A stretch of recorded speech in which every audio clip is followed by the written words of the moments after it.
What if the biggest barrier keeping you from true financial freedom isn't how much money you make, but how you think about the money you already have? We live in a world that is completely obsessed with the theater of wealth. We are told to fake it until we make it, to buy the luxury car on credit, to wear designer labels we can barely afford, and to flash a lifestyle of abundance on social media just to prove our worth. But behind that flashy curtain lies a terrifying reality. Millions of people are quietly drowning in debt, trapped on a high-stakes treadmill, and living just one missed paycheck away from total ruin. They are acting like billionaires while their bank accounts are completely broke. The elite truth that self-made moguls understand is that true wealth is entirely invisible. The people who build lasting financial empires don't waste their energy performing for the crowd. They do the exact opposite. They cultivate a brilliant, strategic paradox. They train their minds to think like a billionaire, possessing grand long-term vision, calculating massive leverage, and mastering asymmetric risk, while forcing their daily habits to act like they are completely broke. They guard their capital with a fierce, hungry discipline, maintaining a zero overhead mindset and treating every single dollar as a critical soldier deployed to fight for their ultimate independence. If you feel a sudden, sharp clarity in your heart right now, a realization that you are ready to stop playing the consumer game and start building an unshakable empire of your own, I invite you to walk this path with us.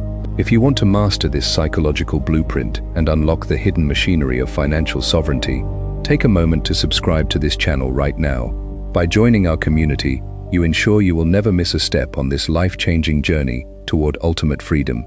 Let us begin. Chapter 1. The Paralyzing Paradox of Fake Abundance. You are driving down a sunlit boulevard, and you pull up to a red light next to a gleaming, late-model luxury sports car. The engine idles with a deep, expensive growl, the paint is flawless, and the driver sits behind the wheel, wearing oversized designer sunglasses and an expensive watch. For a split second, a familiar, subtle sting of inadequacy flashes through your chest. You look at your own modest vehicle, you think about your regular salary, and you wonder what secret code that driver cracked to achieve such a grand level of freedom. You overthink your financial standing, feeling as though you are falling behind in a race everyone else is winning. But what you cannot see through the tinted glass is the terrifying financial document sitting in that driver's glove box. You cannot see the staggering monthly lease payment, the maxed-out credit cards used to fund the designer wardrobe, or the paralyzing panic that strikes that driver's heart every time an unexpected bill arrives. That driver is performing abundance, but their net worth is completely below zero. The relatable problem is that our modern culture has entirely confused the consumption of wealth with the accumulation of wealth. From the moment you open your eyes and scroll through your phone, you are blasted with images of hyper-luxury. You are conditioned to believe that the ultimate goal of making money is to spend it as quickly and visibly as possible. We fall into the psychological trap of lifestyle signaling, using our material possessions to advertise our status to total strangers who do not even care about us. We buy homes that are too large, sign contracts for vehicles that drain our monthly cash flow, and purchase labels simply to fit into social circles that are equally broke. We overthink our external image, completely blind to the reality that we are trading our actual, long-term freedom for a fleeting moment of social validation. This is the great illusion of fake abundance, a trap that turns hard-working individuals into glorified caretakers of high-interest debt. Psychologically, the human mind is intensely vulnerable to a phenomenon known as relative deprivation. We do not measure our financial well-being in an absolute vacuum. We measure it against the visible consumption of the people in our immediate environment. When your neighbors buy a new vehicle, or your colleagues take an expensive luxury vacation, your internal baseline of normalcy shifts. You begin to view your perfectly functional lifestyle as a state of deprivation, triggering a deep, restless anxiety that drives you to spend money you don't have to maintain an illusion of parity. This continuous comparison keeps your brain locked in a state of low-grade financial survival, leaving you with zero mental margin to think about true leverage, investment, or long-term capital construction. To break free from this paralyzing paradox, you must understand that real wealth is what you don't see. It is the money that isn't spent on luxury cars, the capital that isn't exchanged for designer goods, and the deep, silent freedom of an unburdened ledger. When you look deeply at the mechanics of the consumer economy, you realize that it is explicitly engineered to keep you performing until you are bankrupt. The financial system profits immensely from your ongoing insecurity. Every credit card application, every buy now, pay later button, and every financing option is a clever hook designed to pull your future earnings into the present moment, stripping away your economic sovereignty before you even have a chance to build it. When you buy into the theater of fake abundance, you are making a tragic trade. You are sacrificing your actual life force, the finite, irreplaceable hours of your existence spent working at a desk or a machine, for physical objects that lose their novelty before the credit card statement even arrives. You become rich in liabilities and completely impoverished in options, forced to endure stressful corporate environments and toxic workplaces simply to fund the heavy overhead you have constructed around your life. Imagine you are a medieval general preparing to defend a vast, beautiful kingdom. Before the enemy arrives, someone approaches you and hands you a grand, heavily gilded set of armor. It is encrusted with brilliant diamonds, polished to a mirror finish, and weighs an incredible 100 pounds. It looks magnificent in the sunlight, and everyone in the castle gasps in admiration when you put it on. But the moment you step onto the battlefield, the illusion shatters. The armor is so heavy that you can barely lift your sword. The dazzling diamonds catch the glare of the sun, blinding your own eyes and making you an instant, massive target for every archer on the horizon. You cannot move, you cannot adapt, and you cannot run. Your beautiful armor is not a tool of protection. It is a golden coffin. The truly dangerous warrior on the field is wearing light, simple, and unadorned leather, invisible in the shadows, exceptionally fast, completely agile, and utterly unencumbered. Let me tell you about a man named Arthur. Arthur was a senior vice president at a prominent regional bank, earning a magnificent salary of $300,000 a year. To the outside world, Arthur was the absolute definition of a self-made success. He lived in an expansive 5-bedroom colonial home in an exclusive gated community, drove a sleek German luxury sedan that he swapped out every 2 years, and maintained a country club membership where he entertained clients every weekend. His children attended elite private academies, and his wardrobe was entirely composed of bespoke, custom-tailored suits. Arthur moved through his life with an air of grand authority, enjoying the quiet nods of respect he received wherever he went. He was acting like a billionaire, completely immersed in the theater of high-status living. And then, something shifted. The year was 2026, and a sudden, systemic consolidation swept through the banking industry, resulting in Arthur's position being entirely eliminated overnight. When he walked out of the glass office tower with his personal belongings in a cardboard box, he wasn't overly worried. He assumed his grand resume would secure him an identical role within weeks. But as the weeks stretched into months, the market remained completely frozen. That was when the terrifying reality of Arthur's fake abundance caught up with him. Despite earning millions over his career, Arthur had saved almost nothing. His massive income had been entirely consumed by his massive overhead.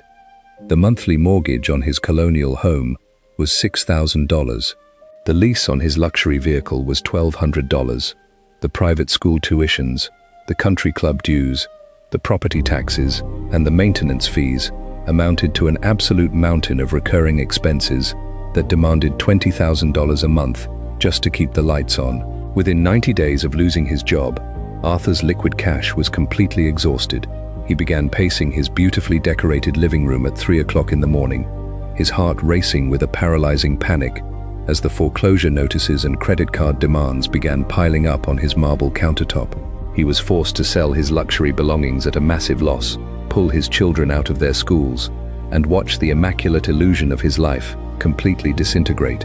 Arthur realized, with an immense and bitter clarity, that he had spent 20 years working like a slave to look like a king, leaving himself completely broke when the music stopped. The profound lesson Arthur learned is the foundational shift you must make in your consciousness today. You must completely detach your personal worth from your visible consumption. Stop letting the market dictate how your success should look. True financial power is not about what you can show to the world.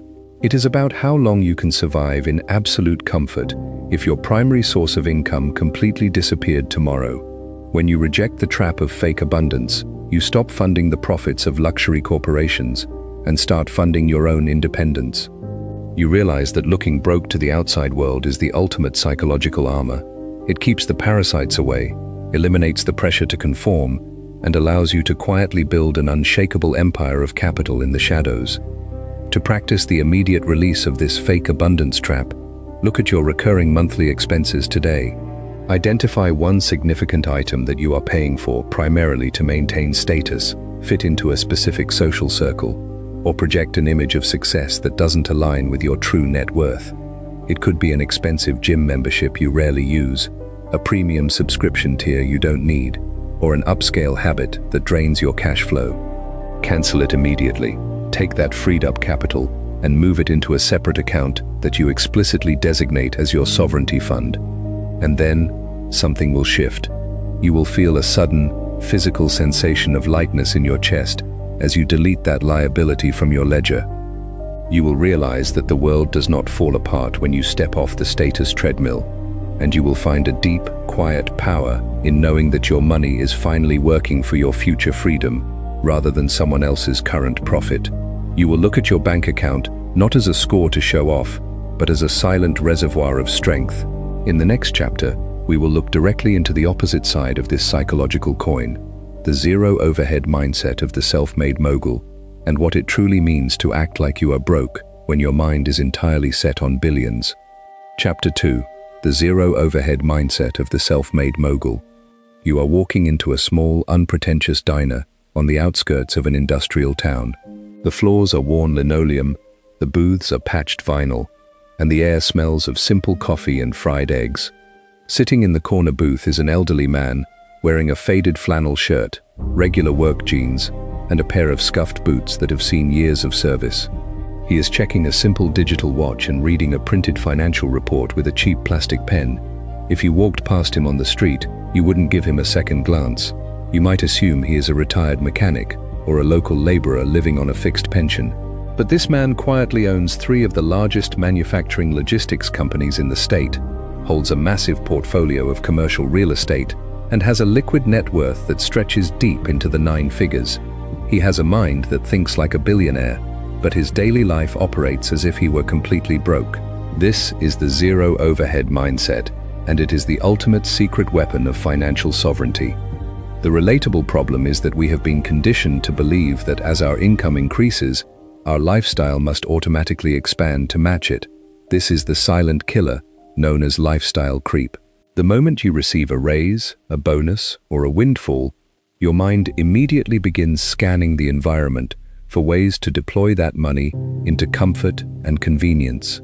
You move into a more expensive apartment, start eating at upscale restaurants, upgrade your technology, and outsource your basic chores to third-party services. You overthink your convenience, convincing yourself that you have earned the right to spend more because you are working harder. But what you are actually doing is raising your financial baseline, ensuring that no matter how much money you pull in, you remain permanently trapped in the exact same position of dependency. You have increased your speed, but your overhead has grown so heavy that you can never afford to step off the track. Psychologically, acting like you are broke when you possess capital requires a radical re-engineering of your relationship with money. A true mogul does not view a dollar as a coupon to be exchanged for a consumer good. They view a dollar as a seed, an economic worker, capable of reproducing and generating more wealth over time. When you spend $1 on a luxury item, you are executing that worker, ending its capability to earn for you forever. But when you maintain a rock-bottom overhead, you keep your economic soldiers alive and concentrated. You look at every expense through the lens of opportunity cost, understanding that a $10 premium coffee habit or a $1,000 luxury car payment isn't just a simple transaction, it is $50,000 or $500,000 stripped away from your future financial empire due to the lost compounding power of that capital. This zero overhead mindset creates an incredible state of psychological invulnerability. When your daily life requires remarkably little money to function at a high level of happiness, You remove the leverage that the external world holds over your choices. You cannot be blackmailed by a toxic boss. You cannot be terrified by an economic downturn, and you cannot be forced to compromise your integrity for a quick paycheck. You operate from a position of absolute leverage because your downside is completely protected, while the rest of the world is running ragged just to cover the interest on their lifestyle. You are quietly accumulating massive reserves of dry powder, liquid capital, that allows you to act with immense speed and force when an economic crisis presents life-changing investment opportunities at deep discounts. Imagine you are a master engineer designing a revolutionary new rocket ship intended to travel to the furthest edges of the galaxy. To make the ship travel at incredible speeds and survive the immense gravitational pressures of deep space, you do not pack the cargo hold with heavy velvet curtains, crystal chandeliers, or gold-plated furniture to make the pilot feel comfortable. You strip away every single ounce of non-essential weight. You make the hull out of ultra-lightweight titanium. You streamline the fuel lines, and you design the interior to be a marvel of strict, functional minimalism. Every gram of extra weight requires more fuel to launch, reduces the ultimate speed of the vessel, and increases the risk of a catastrophic structural failure during atmospheric re-entry. Your personal financial life is that rocket ship. The heavier your overhead, the harder it is to break free from the gravity of the rat race. Let me tell you about a man named Ingvar. Ingvar was a young entrepreneur who grew up in a rural, impoverished farming village. From a very young age, he possessed a mind that thought on a staggering scale, seeing patterns of supply and demand that others completely missed. He began a small business selling matches, fish, and Christmas decorations from his bicycle, carefully reinvesting every single penny of profit back into inventory. As the years progressed, his tiny venture evolved into a massive, global home furnishings empire that completely revolutionized the retail industry across multiple continents. Ingvar became one of the wealthiest individuals on the planet, his net worth climbing past $50 billion. Yet, despite controlling a financial empire that could buy entire cities, Ingvar's daily habits remained completely indistinguishable from those of a working-class pension earner. He drove an old, dented station wagon for over 20 years, until it was physically unsafe to operate. He flew exclusively in economy class, sitting among his own budget customers, and frequently stayed in modest hotels, meticulously checking the bill for hidden charges. He bought his clothes at local flea markets, used both sides of every piece of paper in his corporate offices, and walked into his own retail stores to eat the cheap meatballs offered in the customer cafeteria. To the elite corporate circles of Europe, his lifestyle was a source of constant amusement and confusion. They couldn't understand why a multi-billionaire refused to indulge in the grand perks of his status. But Ingvar understood a truth that his critics were too blind to see. He knew that the moment a leader succumbs to luxury, the corporate culture follows suit, bloating the organization with waste, pride, and inefficiency. By acting like he was broke, he kept his mind intensely sharp, hungry, and focused on operational excellence. He removed the distortion of wealth, allowing him to see the true value of every dollar spent in his business. His zero-overhead lifestyle wasn't a form of cheap misery. It was an act of supreme, calculated devotion to his creation. It gave him the financial muscle to fund massive expansions out of cash flow, without ever relying on predatory banks or volatile Wall Street investors, keeping his absolute sovereignty completely intact until the day he died. The profound lesson Ingvar's life offers is that your financial survival depends on keeping your cost of living entirely disconnected from your capacity to earn. When you make more, you shouldn't live bigger, you should build bigger. Treat your personal life as a lean, hyper-efficient corporate entity.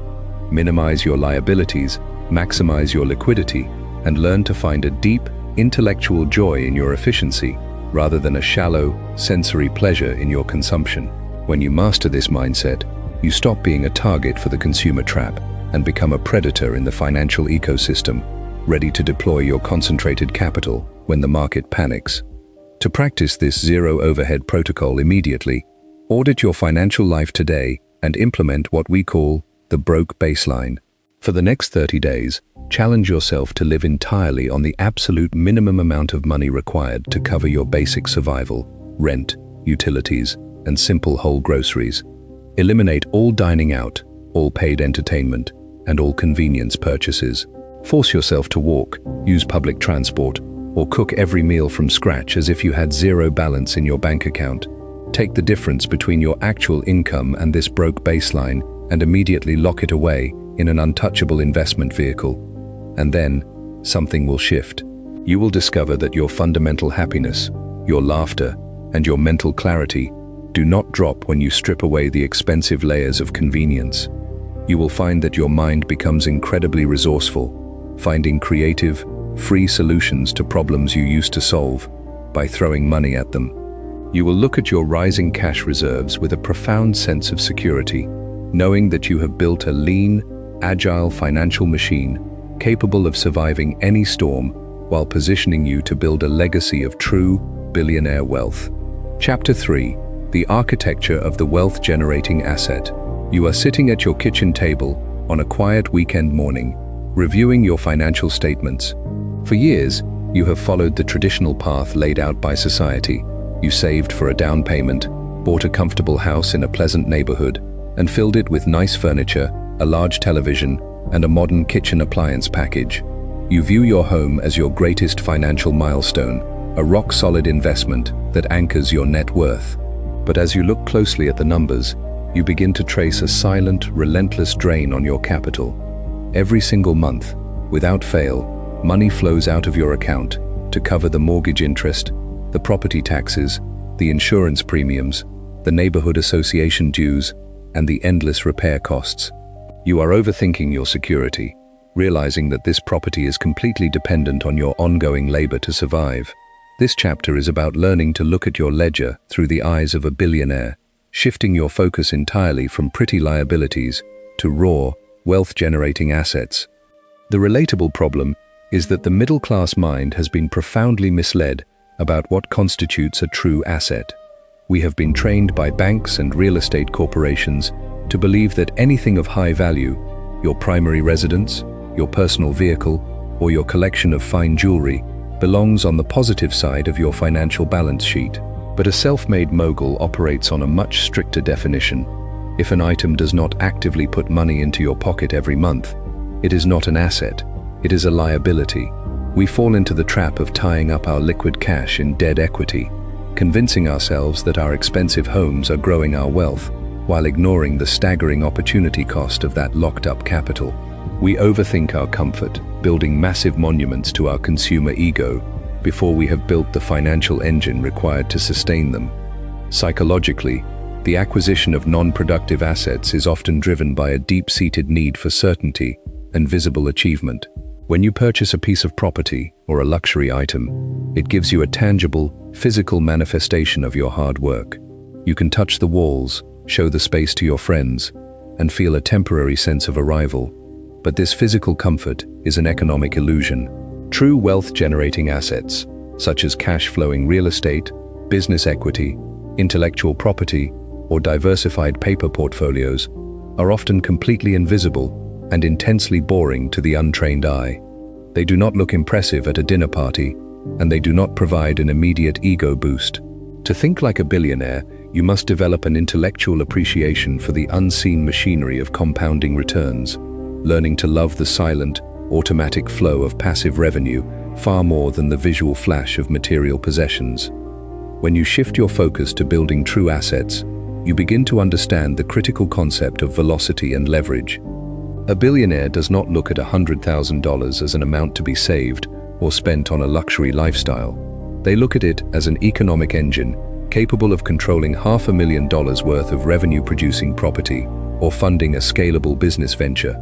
They treat their capital as high-velocity energy that must be kept moving into vehicles that print more cash. When you act like you are broke and keep your lifestyle expenses minimal, you free up the maximum possible amount of raw fuel to feed this asset engine. You stop participating in the retail market as a consumer and start participating as an owner, acquiring the very systems, companies, and properties that the rest of the world is working 40 hours a week to pay for. Imagine you are an ancient farmer managing a vast stretch of fertile valley land. One day you receive a rare, highly valuable basket of golden seed corn. A small-minded farmer looks at the basket and immediately thinks of their immediate hunger and comfort. They grind up the corn, bake a magnificent sweet bread, and throw a grand feast for their neighbors to showcase their good fortune. Everyone praises the farmer, but within 24 hours, the bread is gone and the basket is completely empty. A master farmer behaves in the exact opposite manner. They act as if they are completely starving. They refuse to touch a single grain of that corn. They walk out into the field in the pouring rain, dig deep into the mud, and plant every single seed into the earth. They protect that field with their life, enduring short-term hunger, because they know that within a few seasons, those seeds will multiply into an entire mountain of corn that can feed their family for generations. Let me tell you about a woman named Clara. Clara was a highly successful corporate attorney who earned $400,000 a year at a prestigious firm. Like most of her peers, Clara spent the first decade of her career climbing the traditional ladder of luxury. She purchased a massive penthouse apartment overlooking the city, leased an exotic sports car, and spent her vacations at five-star international resorts. She viewed herself as an incredibly wealthy woman because her income was high and her surroundings were luxurious.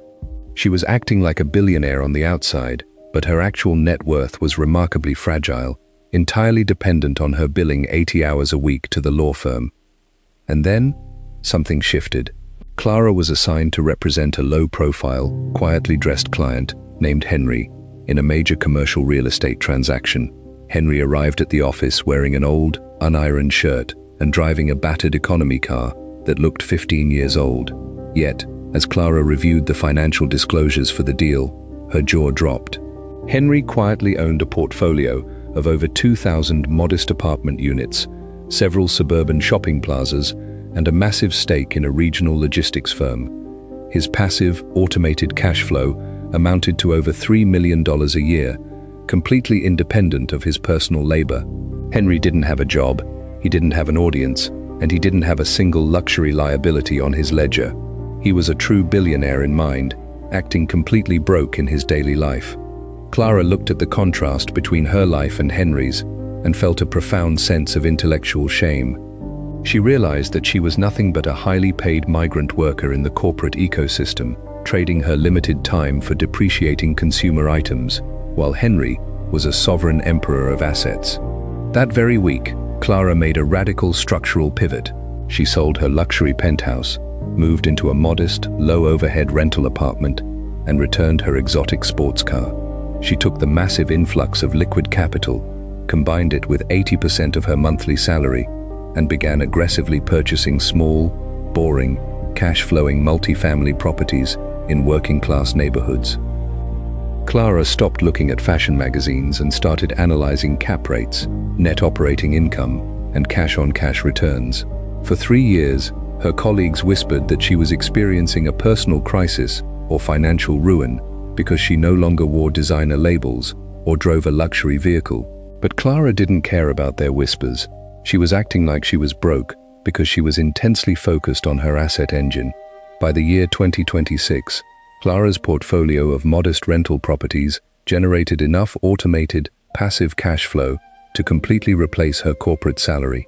She quietly walked into the law firm, resigned from her partnership, and stepped into a life of absolute, unshakable freedom. She had stopped performing wealth and had finally acquired it.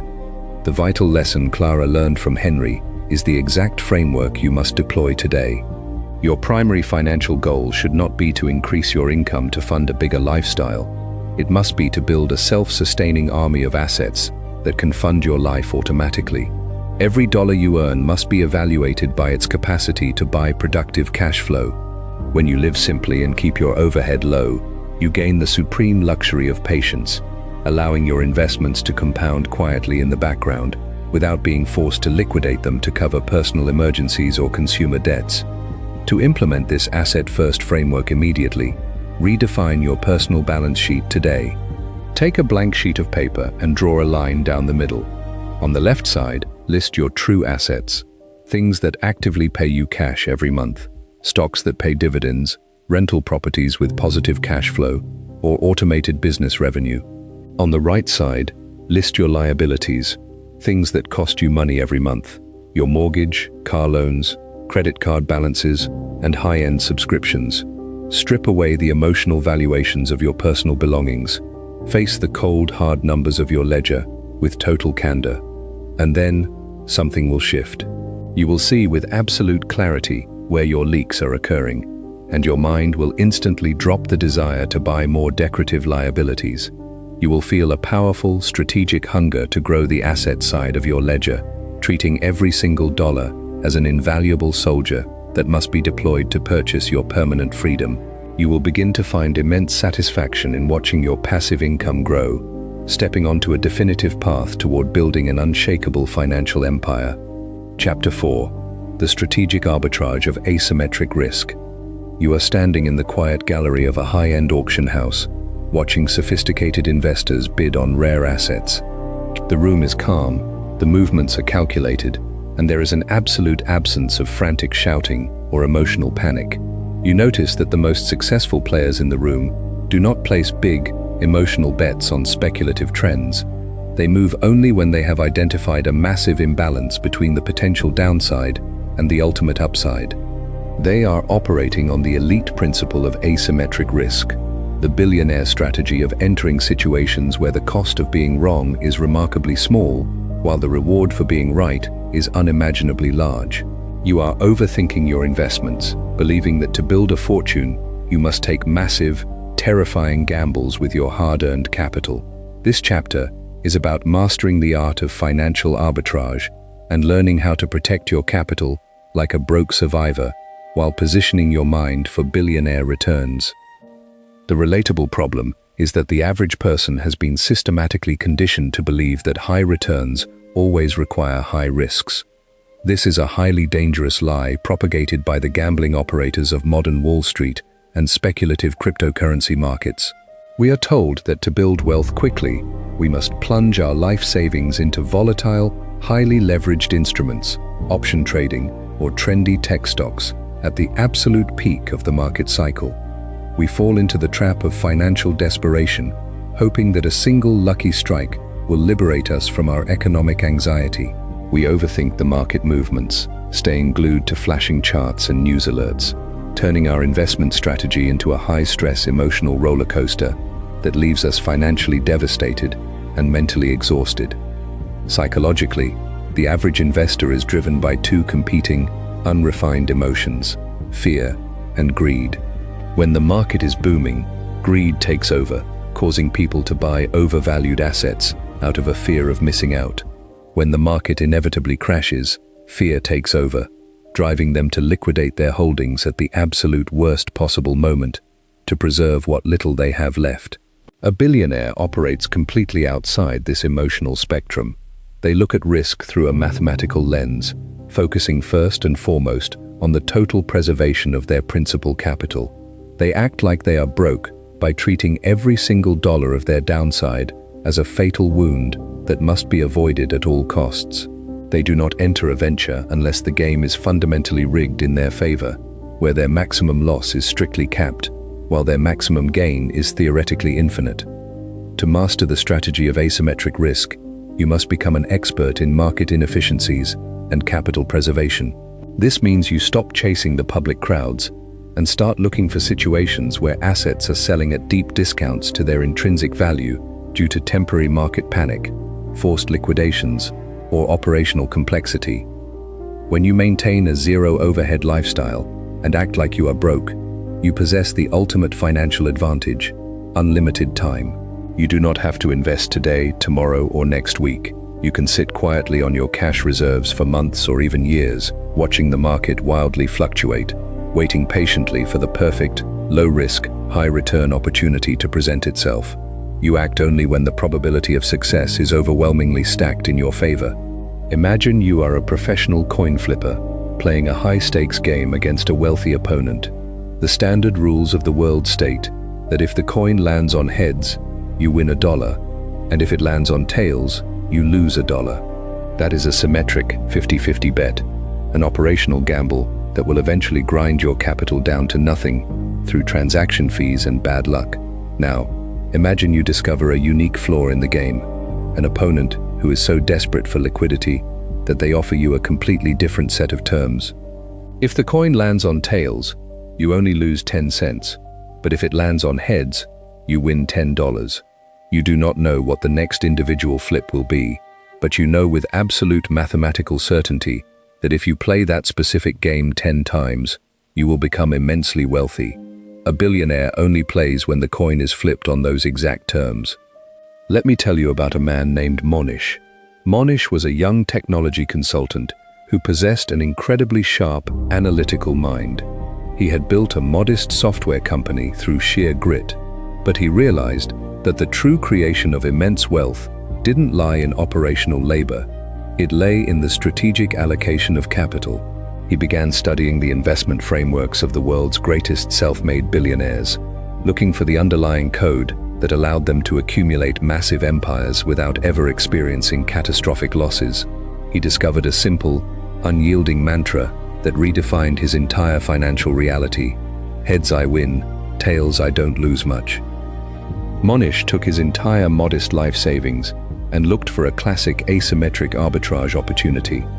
He found it during a massive economic downturn when the public markets had panicked and dumped the stock of a highly stable, cash-flowing regional shipping company down to a fraction of its liquidation value.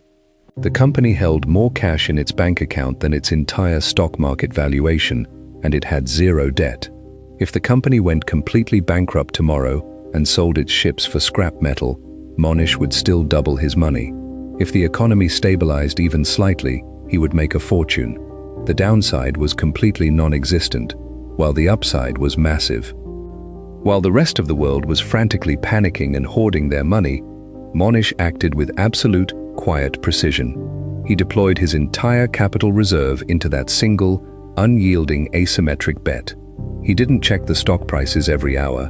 He didn't adjust his simple, low-overhead lifestyle. He continued to live in a modest apartment, drive a regular vehicle, and cook his own meals, acting as if his funds were completely gone. Within 2 years, the economic panic subsided, the shipping company's stock returned to its true intrinsic value, and Monish's investment multiplied by over 10 times, turning his modest savings into millions of dollars. He repeated this exact framework over the next 2 decades, consistently selecting low-risk, high-reward situations, eventually managing a multi-billion-dollar fund and becoming an icon of self-made wealth. The profound framework Monish utilized is the exact code you must deploy in your own investment journey. Stop looking for high-flying, high-risk gambles that promise quick riches but offer an open door to total financial ruin. Protect your downside like a broke survivor who cannot afford a single mistake.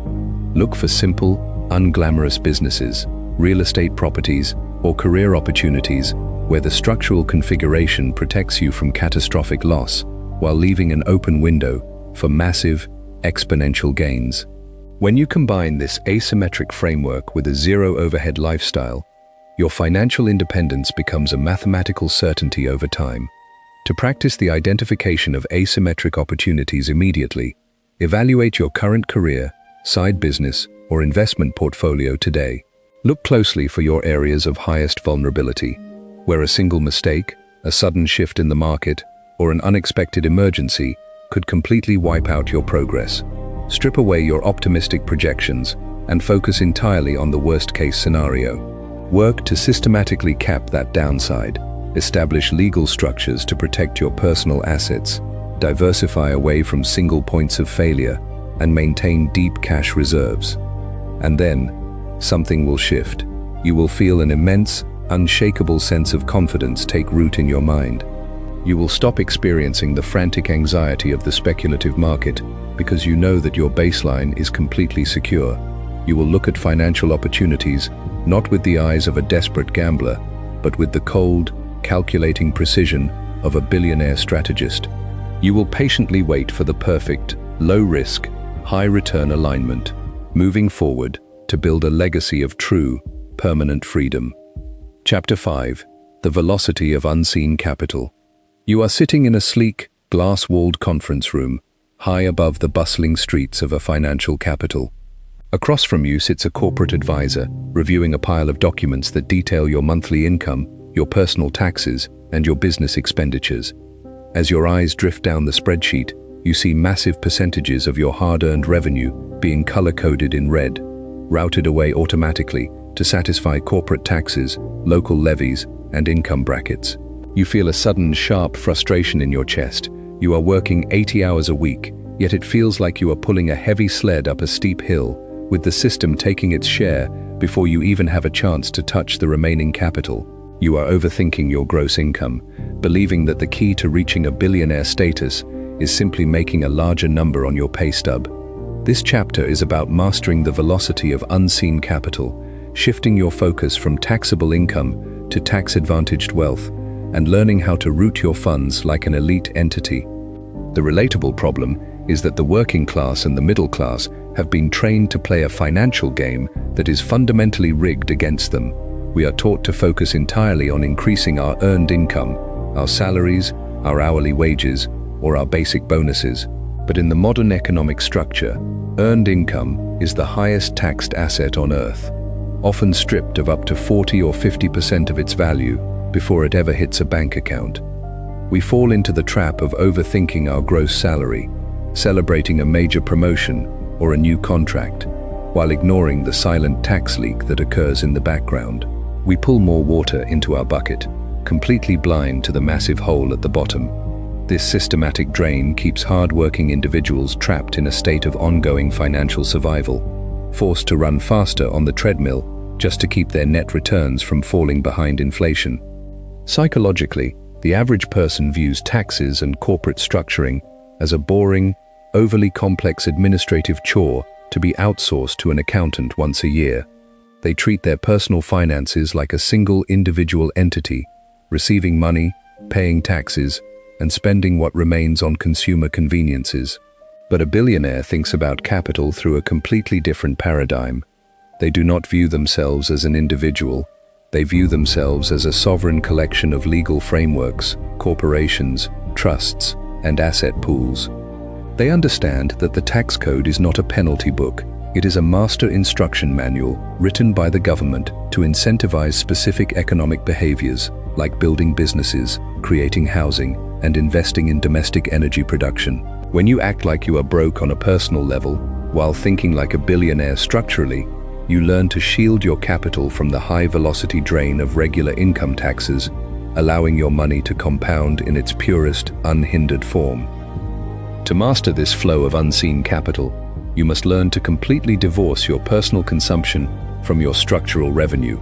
A true mogul earns money through their corporate entities, expenses their legitimate operational costs first, and leaves the remaining profit inside the corporate shield to be reinvested directly into more cash-flowing assets.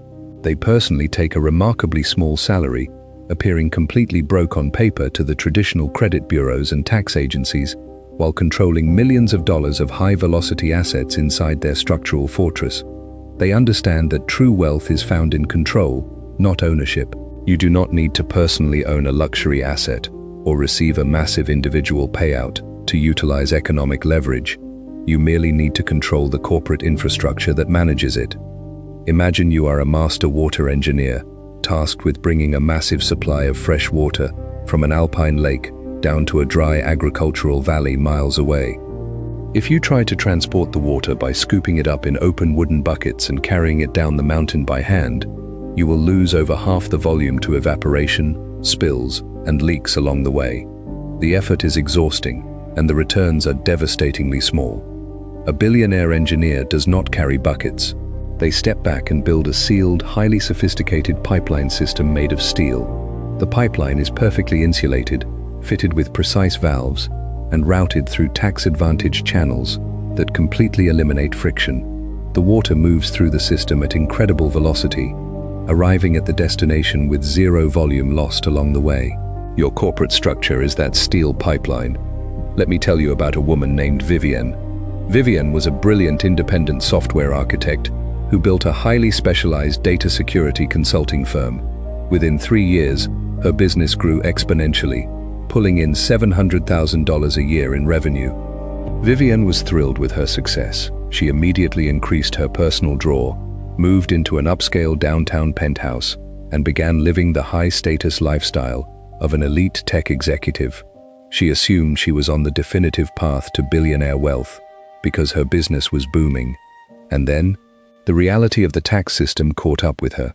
At the end of her first highly profitable fiscal year, Vivian sat down with her accountant and discovered that because she had structured her business as a simple sole proprietorship and took all her profits as direct, personal earned income, she had triggered the absolute highest tax brackets.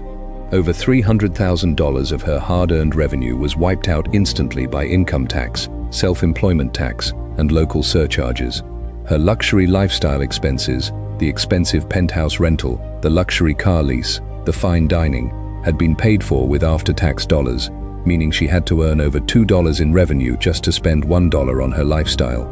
Despite her massive gross earnings, her liquid savings were remarkably small, leaving her feeling exhausted, stressed, and financially vulnerable.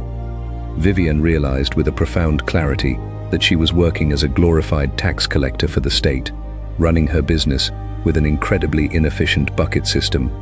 She immediately initiated a radical structural overhaul. She consulted with top corporate strategists, incorporated her firm, and converted her operational model into an ecosystem of corporate entities and holding companies. She set her personal salary to a modest $40,000 a year, just enough to cover her basic, broke baseline living expenses, and moved out of her luxury penthouse into a simple, low-overhead suburban home. The remaining $660,000 of business revenue stayed completely inside her corporate shield. Vivian used those pre-tax corporate funds to invest directly in new software patents, hire remote engineers to scale her platform, and purchase modest multifamily real estate properties through a commercial real estate holding company, utilizing depreciation to completely offset her corporate tax liabilities. On paper, to the outside world, Vivian appeared to have experienced a massive professional failure. She drove a regular vehicle, lived simply, and reported a tiny personal income. But structurally, she was building an invisible, high-velocity empire of capital. By the year 2026, her corporate entities controlled over $10 million in pristine, cash-flowing assets, compounding her wealth at a speed that would have been mathematically impossible under her old individual framework. The critical lesson Vivian learned is that real financial acceleration requires you to stop playing the game as an individual employee or consumer. You must structure your life like a business. Keep your personal presence small, unpretentious, and low overhead, while keeping your corporate presence large, disciplined, and aggressive. Reinvest your pre-tax profits into assets that generate more cash, rather than withdrawing those funds to pay for depreciating status symbols that trigger immediate, high-interest tax events. To implement this high-velocity capital framework immediately, review your financial identity today.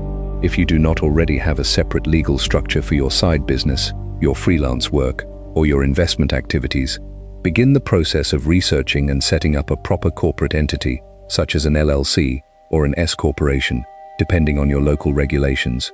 Open a separate commercial bank account that is completely insulated from your personal finances.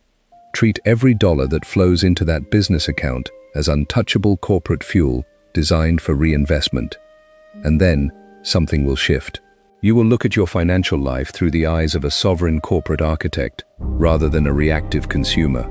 You will find a deep, strategic joy in keeping your personal expenses minimal, while watching your corporate balance sheet grow with untaxed velocity.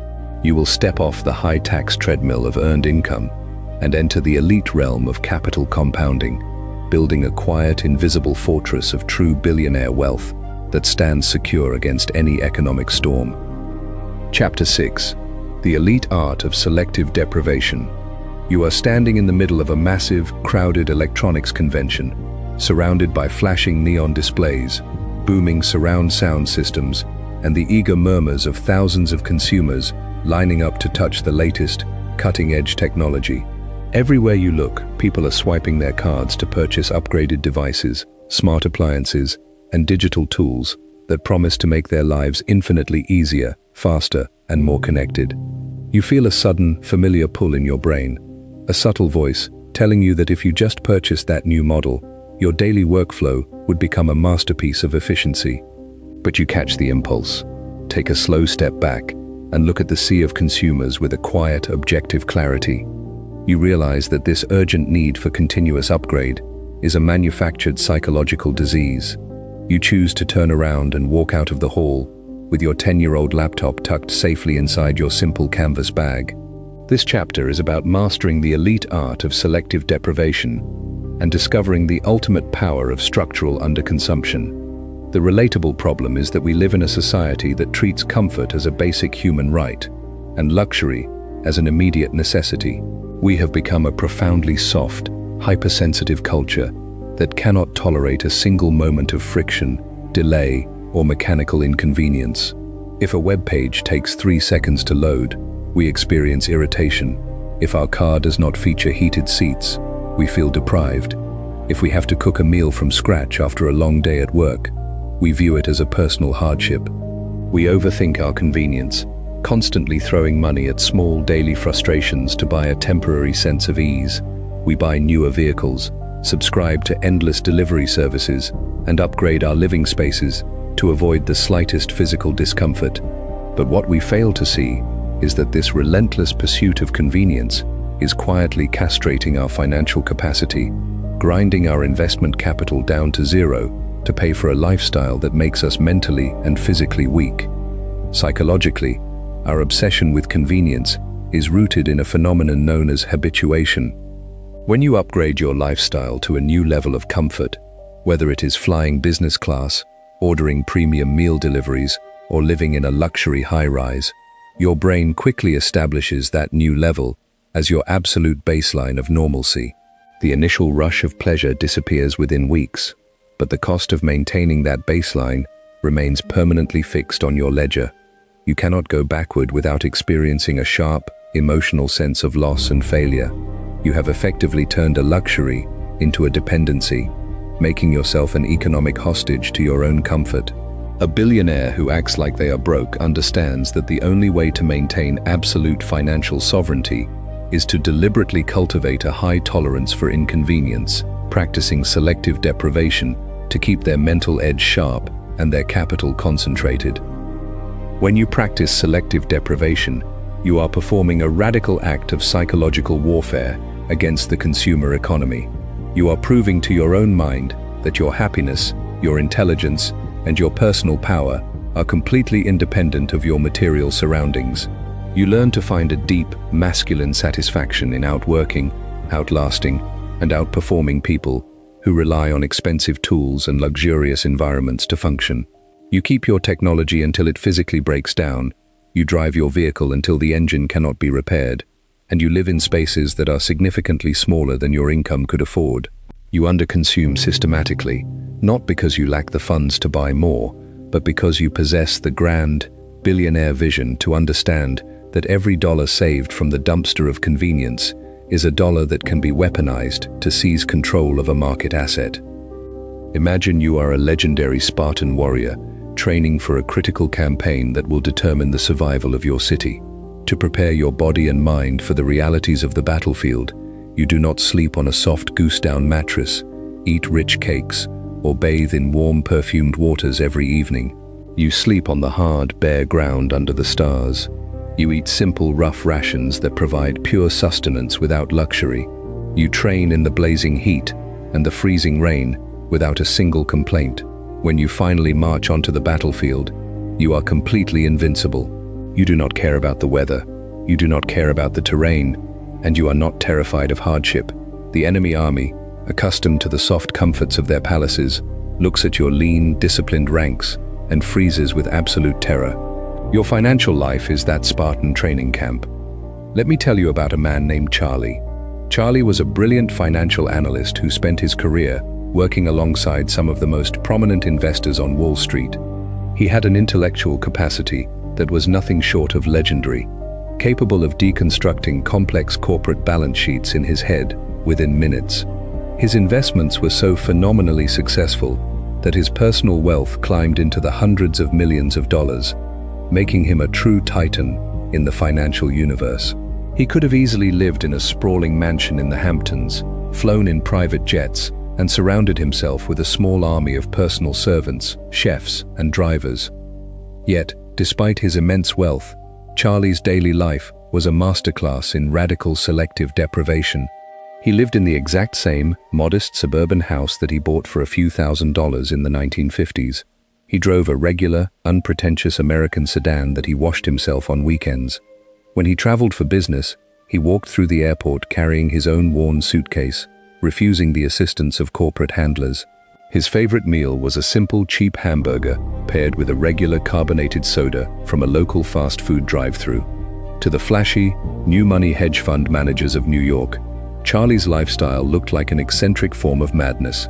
They couldn't understand why a man who controlled billions refused to enjoy the fruits of his labor.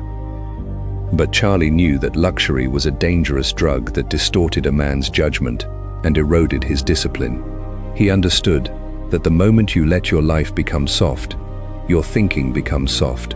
By deliberately underconsuming and keeping his daily environment completely free from the clutter of convenience, he kept his mind intensely focused, objective, and clear. He was able to see market realities that his competitors missed because their vision was obscured by the fog of their own vanity. His simple lifestyle gave him the ultimate financial asset, an unshakable, permanent peace of mind that could not be bought with $1 billion. He lived to be a centenarian, working at the highest level of intellectual performance until his final days, his wealth compounding continuously because he refused to let his comfort outgrow his purpose. The profound lesson Charlie's life offers is that true financial security is not found in how much you can display, but in how much you can comfortably live without. When you learn to love selective deprivation, you strip away the primary hook that the consumer market uses to manipulate your choices. You realize that a simple life is not a state of misery. It is a state of supreme, strategic agility. You keep your overhead low, your habits clean, and your mind intensely sharp, positioning yourself to act with immense force when the rest of the world is paralyzed by their own debts and dependencies. To practice this selective deprivation protocol immediately, identify your primary area of lifestyle convenience today, the one upscale habit that you use most frequently to avoid friction or discomfort. It could be ordering daily meal deliveries through an app, taking premium ride shares instead of public transport, or upgrading your personal technology every time a new model is released. Eliminate it completely for the next 60 days. Force yourself to walk, cook your own simple meals, or use your current devices until the screen physically stops working. And then, something will shift. You will watch your internal resilience skyrocket as you realize that you do not need to throw money at small daily frustrations to maintain your peace. You will find an immense, masculine power in knowing that your mind is stronger than your convenience, and you will look at your rapidly accumulating cash reserves with a deep, calm confidence. You will step off the soft, exhausting track of consumer upgrade and enter the lean, disciplined ranks of true financial strategists, building an unshakable empire of sovereign capital in the shadows. Chapter 7: The Sovereign Fortress of Capital Preservation. You are walking through the subterranean vaults of a historic European central bank, accompanied by a senior bullion curator. Around you, stacked from floor to ceiling behind reinforced steel bars, are thousands of solid gold bars, glowing with a dull, heavy luster under the security lights. The air is cool, completely silent, and thick with the scent of old stone and industrial air filtration. You notice that these bars do not shift, they do not change form, and they do not react to the frantic noise of the daily stock ticker or the latest political scandal unfolding in the capital above. They simply exist as an absolute, unyielding standard of value that has survived the rise and fall of empires, world wars, and hyperinflationary crises. You look down at your digital phone, watching your speculative investment balances wildly bounce around in green and red fonts, and you feel a sudden, profound realization. You are overthinking your financial growth, believing that to build an empire, you must constantly expose your wealth to the chaotic, hyper-volatile winds of modern financial speculation. This chapter is about building an unshakable sovereign fortress around your capital, learning how to insulate your principal from structural decay, and mastering the elite art of wealth preservation. The relatable problem is that the modern wealth-building landscape has been completely infected by a toxic culture of digital hyperactivity. We are told by financial apps, social media influencers, and aggressive brokerage platforms, that our money must always be put to work in complex, high-velocity instruments, such as fast-growth tech equities, algorithmic trading pools, or high-leverage derivatives. We fall into the dangerous trap of treating our capital like a speculative betting slip, constantly shifting our funds from one trendy sector to another, hoping to capture the absolute peak of the market wave. We overthink our daily returns, staying awake past midnight to check global market indexes, while remaining completely blind to the systemic vulnerabilities we are embedding into our financial foundation. We build a massive tower of paper wealth on a foundation of shifting sand, entirely unprepared for the sudden, catastrophic economic storms that can level our achievements overnight. Psychologically, our desire to constantly gamble with our capital is driven by a deep-seated insecurity and a fundamental misunderstanding of the two distinct phases of wealth: accumulation and preservation. When you are starting with nothing, you must take calculated, asymmetric risks to accumulate your first pool of significant capital. But once you have achieved a baseline of financial independence, the game shifts completely from maximizing returns to minimizing vulnerabilities.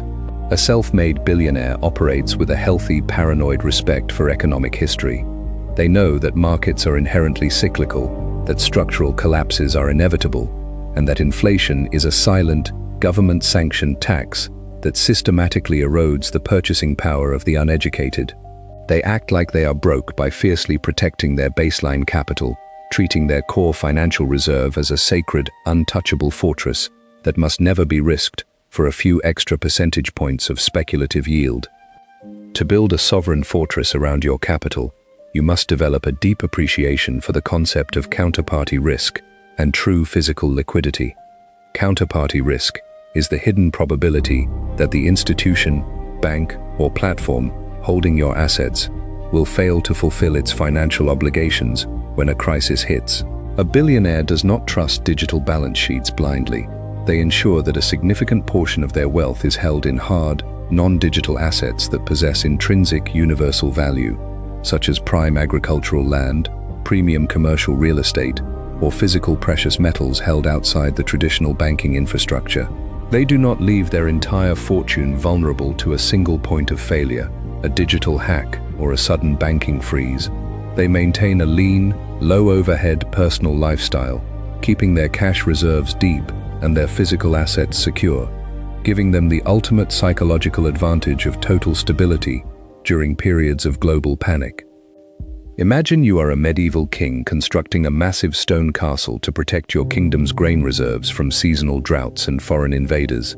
If you build your storehouse out of dry wood and place it outside the city walls, just because it is cheaper and faster to access, you are inviting total disaster.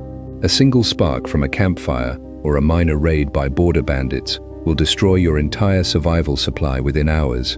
A billionaire king builds their fortress inside the deepest concentric rings of the castle walls.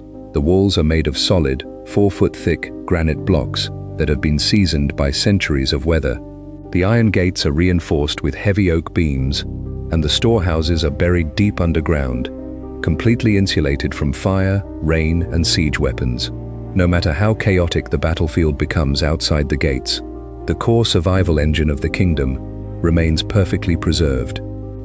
Let me tell you about a man named Ray. Ray was an exceptionally sharp macroeconomic thinker who spent decades analyzing the complex behavior of global markets, debt cycles, and currency systems. Through his unparalleled understanding of economic history, Ray founded one of the largest and most successful investment management firms in the world, personalizing strategies that allowed him to protect and grow hundreds of billions of dollars for sovereign wealth funds, pension systems, and elite families. He had achieved a level of financial success that placed him at the absolute pinnacle of global influence. Yet, despite his capacity to access any high-yield, complex financial vehicle on Earth, Ray's core investment philosophy was built around a radical, unyielding commitment to capital preservation through what he termed the all-weather framework. Ray realized that throughout human history, there are only 4 distinct economic environments: high inflation, low inflation, high economic growth, and low economic growth. Most investors build a portfolio that only performs well in one specific environment, usually a period of high growth and low inflation, leaving themselves completely exposed to catastrophic losses when the cycle inevitably shifts. Ray took his entire personal fortune and structured it across a meticulously balanced matrix of uncorrelated assets that could withstand any possible economic storm.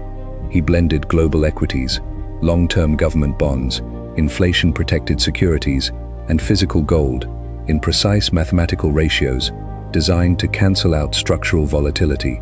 He lived a disciplined, focused life in a modest home, refusing to participate in the high-stakes speculative bubbles that swept through Wall Street every few years. While his peers were bragging about making 50% returns in speculative tech stocks during market booms, Ray quietly maintained his balanced, protected position, acting as if his capital was too precious to ever be risked on temporary trends. When the massive global financial crisis eventually struck, the speculative portfolios of his competitors were wiped out overnight, with many high-flying fund managers losing 60 to 80% of their net worth within a matter of weeks. But Ray's sovereign fortress stood completely unmoved. His balanced portfolio actually generated a positive return during the worst of the collapse, allowing him to step into the panicked market with massive pools of protected liquid cash to purchase prime, distressed assets at a fraction of their true value. He had mastered the art of survival, proving that the ultimate measure of financial brilliance is not how much you make during the good times, but how much you keep when the world goes mad. The vital lesson Ray's framework teaches is that your financial strategy must feature an unbreakable defensive shield. Stop looking at your savings as capital that must always be risked in search of maximum growth. Create a sacred, untouchable baseline reserve, a pool of funds that is completely insulated from market volatility, locked away in highly secure, low-risk, inflation-protected vehicles or hard assets. When you maintain a zero-overhead personal lifestyle and act like you are broke, this capital fortress gives you a deep, unshakable peace of mind, transforming you from a reactive participant in a volatile market into a calm, sovereign observer of economic history. To construct your personal capital fortress immediately, audit your entire net worth today and separate your funds into two distinct categories: your risk capital and your preservation capital. Take at least 30 to 50% of your liquid net worth and move it completely away from speculative stocks, individual tech equities, or digital platforms. Place these funds into high-quality government short-term bonds, inflation-protected securities, or physical precious metals held in a secure, non-bank vault. Treat this preservation capital as completely untouchable fuel that exists solely to guarantee your permanent survival. And then, something will shift. You will look at the daily market fluctuations with a calm, detached amusement, completely free from the frantic anxiety that plagues the average investor. You will find a profound, strategic strength in knowing that your baseline security is completely locked behind solid granite walls, entirely independent of the performance of Wall Street or the stability of the traditional banking system. You will step out of the high-stress game of speculative survival and enter the elite domain of permanent wealth preservation, anchoring your life to an unshakable financial empire. Chapter 8: The Ultimate Sovereignty of the Self-Made Emperor. You are standing on the peak of a high, rugged mountain ridge just before dawn, looking out over a vast, mist-covered valley that stretches toward the horizon. The air is cold, crisp, and completely still, with the first faint lines of gold beginning to cut through the deep purple of the night sky. In this moment of absolute solitude, removed from the emails, the notifications, the business metrics, and the societal pressures that consume your daily existence, you feel a sudden, profound sense of clarity wash over your mind. You realize that your entire financial journey was never truly about the numbers on your bank statement, the size of your corporate ledger, or the collection of physical assets you have accumulated along the way. Those were merely symbols, milestones, in a grander psychological game. You are overthinking your ambition, believing that wealth is something you wear on your wrist or park in your garage. This final chapter is about achieving the ultimate sovereignty of a self-made emperor, realizing that true, Absolute freedom is a permanent state of mind, built by acting completely broke in your daily physical life, while ruling over your internal and external empire with an unyielding, billionaire discipline. The relatable problem is that the vast majority of people who chase wealth spend their entire lives trapped in a continuous, exhausting cycle of performance. They believe that the ultimate reward for their financial success is the ability to showcase that success to the world, to buy the validation of strangers, to project an aura of elite status, and to surround themselves with walls of material luxury. They fall into the tragic trap of spending their energy to maintain a high-status illusion, becoming complete slaves to the very lifestyle they created to free themselves. They overthink their public reputation, constantly upgrading their consumption to match the expectations of their peer group, turning their life into a beautiful, gilded cage that leaves them spiritually bankrupt and emotionally drained. They achieve financial freedom on paper, yet they remain complete prisoners to their own vanity. Psychologically, the transition to true billionaire sovereignty requires you to completely kill your consumer ego and find your validation entirely from within. A self-made emperor does not need a luxury label to feel powerful. They know exactly who they are, what they have built, and what they are capable of achieving. They treat the material trappings of wealth as completely irrelevant background noise, choosing to move through the world with a quiet, invisible humility that completely disarms the average observer. They act like they are broke in their daily routines because they understand that a lean, low-overhead life keeps their senses sharp, their focus clear, and their independence absolute. They realize that the greatest luxury on earth is not the ability to buy anything you want, but the absolute sovereignty to spend your time exactly how you choose, completely free from the control, the judgment, or the manipulation of any external entity. When you master the mindset of the self-made emperor, you begin to view your wealth as a sacred energy that must be preserved to fund your purpose, rather than a consumer tool to be spent on temporary validation. You stop participating in the superficial status games of modern society, looking at the flashing displays of consumer wealth with a calm, objective pity. You understand that a man who must display his fortune to feel secure is nothing but a fragile child playing dress-up with depreciating liabilities.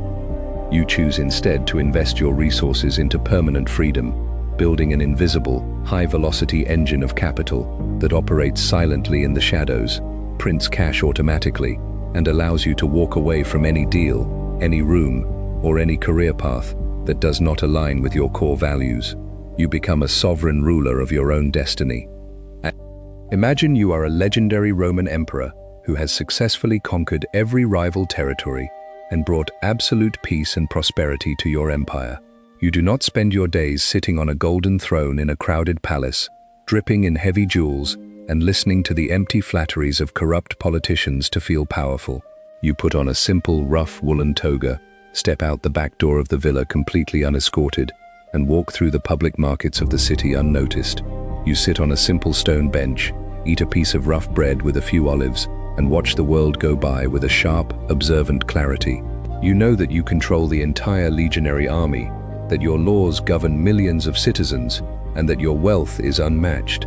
The simple toga is not a sign of poverty, it is the ultimate expression of absolute power, confidence, and internal sovereignty. Let me tell you about a man named Ingvar. Ingvar was a quietly focused entrepreneur who grew up in a modest rural village, possessing an unparalleled work ethic and a brilliant understanding of human psychology. He started a tiny mail-order business as a teenager, selling simple everyday items like matches, pens, and seeds to his neighbors. Through an unyielding discipline and a visionary commitment to providing massive, affordable value to the masses, Ingvar scaled his business into a global manufacturing and retail titan, creating a household brand that completely revolutionized the home furnishing industry across every continent. His corporate empire generated tens of billions of dollars in annual revenue, making him one of the wealthiest and most powerful individuals on the face of the earth.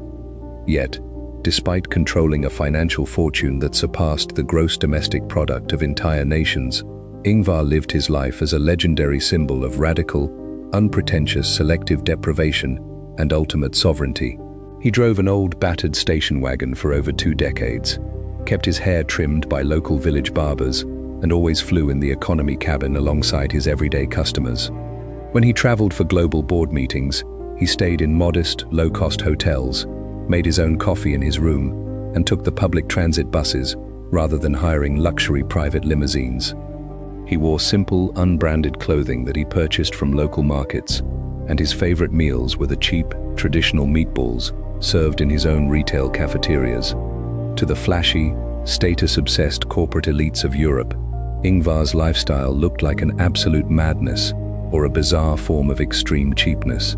They couldn't comprehend why a multi-billionaire refused to indulge in the elite privileges that his wealth could effortlessly afford.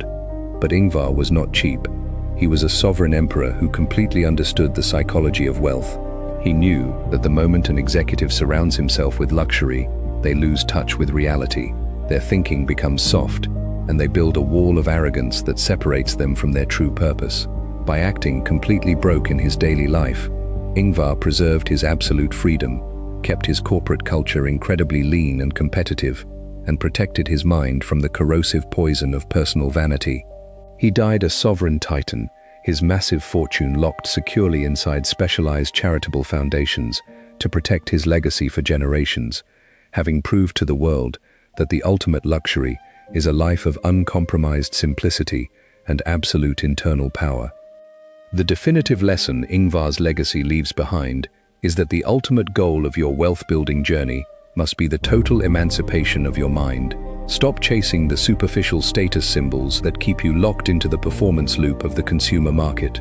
Keep your personal life small, disciplined, and unpretentious, while keeping your financial empire large, protected, and aggressive. Treat every dollar as a soldier designed to secure your independence, allowing your wealth to compound quietly in the shadows, while you move through the world with the calm, invisible confidence of a sovereign ruler.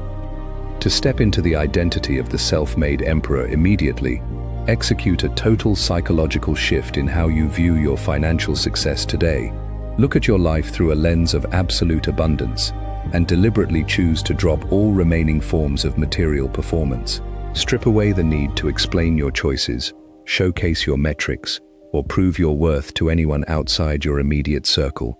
Commit to a permanent lifestyle configuration where your physical overhead remains minimal, your liquid reserves remain deep, and your focus stays entirely locked on the continuous expansion of your true asset engine. And then, something will shift. You will feel an immense, unshakable sense of permanent freedom take root in the deepest core of your being. You will look at the frantic, consumer-driven world around you with a calm, detached clarity, completely immune to the manipulation of status games or economic anxiety.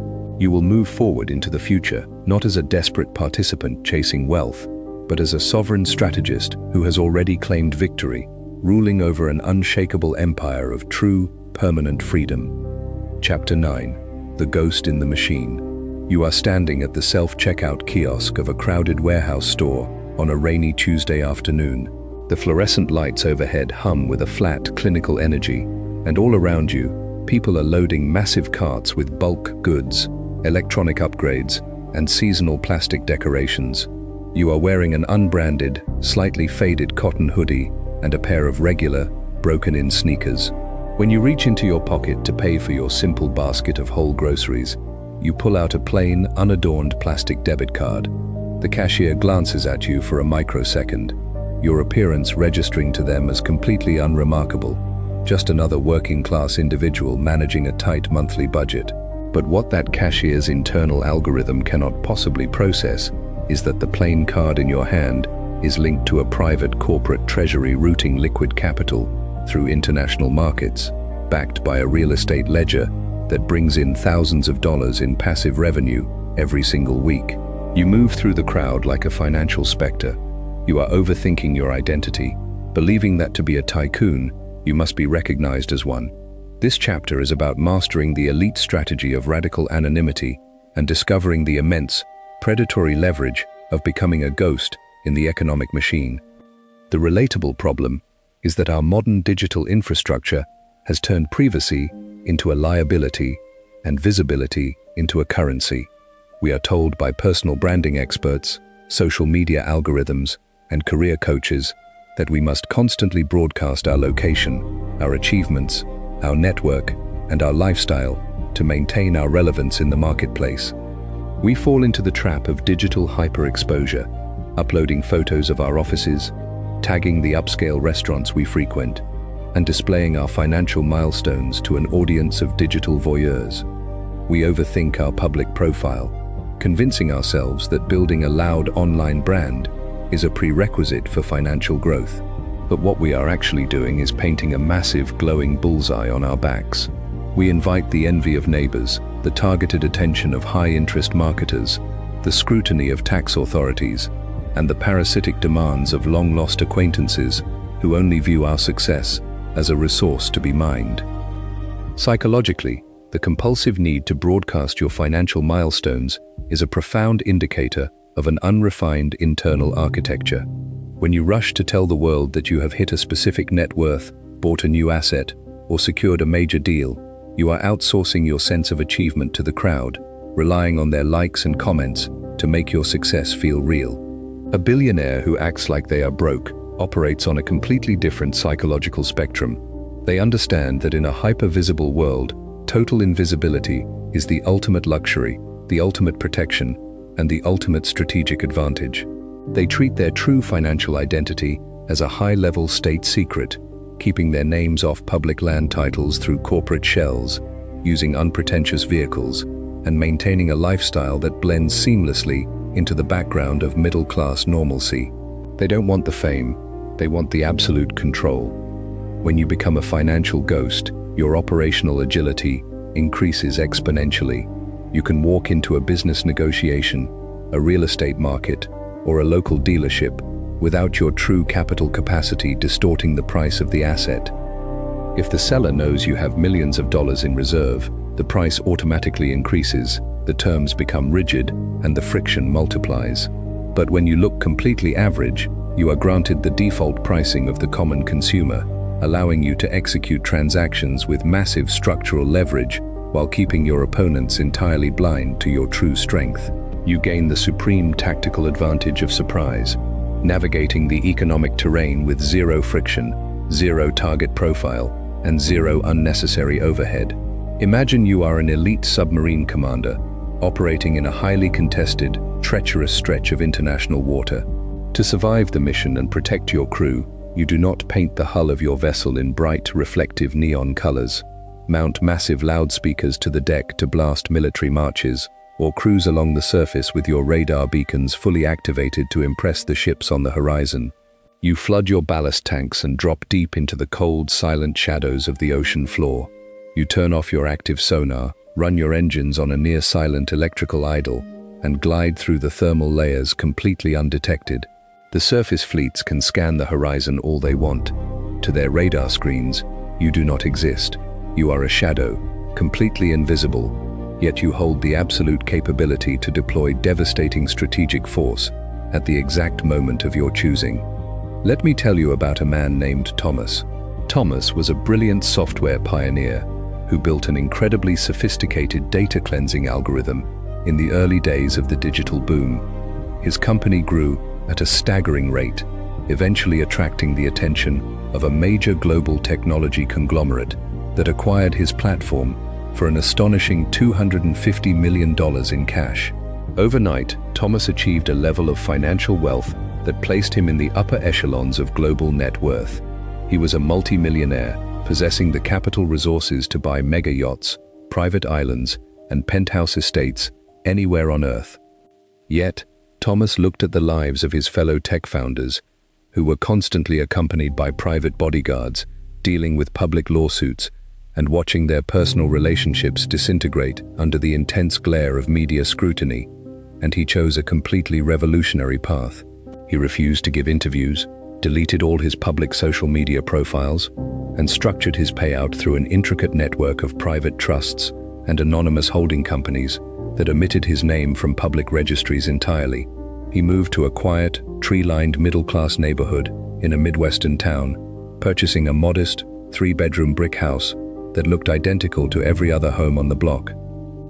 Thomas drove an ordinary, reliable domestic pickup truck, shopped at the local hardware store, and frequented a simple neighborhood diner where he would sit at the counter and read historical biographies in absolute peace. For 20 years, his neighbors assumed he was a retired engineer or a remote consultant who managed a small, quiet lifestyle. They had no idea that the quiet man who helped them rake leaves in the autumn was currently funding massive venture capital pools, owning thousands of acres of agricultural land, and managing a private investment fund that shaped entire industries. Thomas moved through the world with absolute freedom. He could walk into a movie theater, a grocery store, or a public park without a single person interrupting his peace or looking at him with envy. He had achieved the ultimate billionaire masterclass. He had extracted all the supreme freedom and leverage of immense capital, while completely shedding the exhausting, toxic weight of public notoriety. The profound framework Thomas engineered is the exact blueprint you must implement as you scale your financial empire. You must learn to divorce your financial growth from your social visibility. Let your asset ledger grow into a towering fortress in the shadows, while your physical presentation remains completely unpretentious, quiet, and ordinary. Stop using your achievements as a tool to feed your social ego.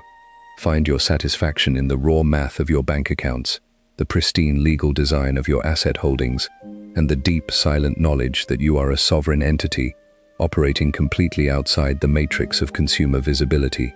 To practice this financial ghost protocol immediately, perform a total digital and physical sweep of your personal visibility today. Go through your social media accounts and systematically remove any images or references that showcase your financial milestones, expensive purchases, or high-end travel locations. Set your profiles to maximum privacy or delete them altogether. The next time you secure a major professional victory, achieve a significant savings milestone, or acquire a valuable asset, vow to keep that information completely contained within your private ledger, sharing it with absolutely no one outside your immediate, trusted circle. And then, something will shift. You will feel a massive wave of strategic power settle into your mind as you pull your energy back from the public arena. You will look at the flashing, status-obsessed world around you with a calm, detached amusement, knowing that you are no longer a target for their games.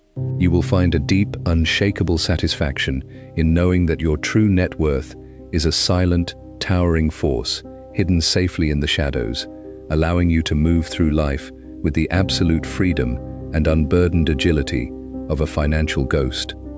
Chapter 10: The Sovereign Shield Against Systematic Inflation. You are walking through the aisles of your local community grocery market on a crisp autumn evening. As you look at the price tags hanging from the metal shelves, the cost of basic whole milk, eggs, fresh produce, and staple grains, you notice a quiet, consistent upward shift in the numbers. The packaging is slightly smaller, the prices are notably higher, and the purchasing power of the currency in your wallet seems to be steadily evaporating before your very eyes. You look at the families around you, their faces tight with a visible, unexpressed stress as they calculate their totals at the register, realizing that their hard-earned wages are no longer covering their basic cost of survival. You feel a sudden, sharp clarity. The economic system is running an invisible, continuous extraction process against the masses.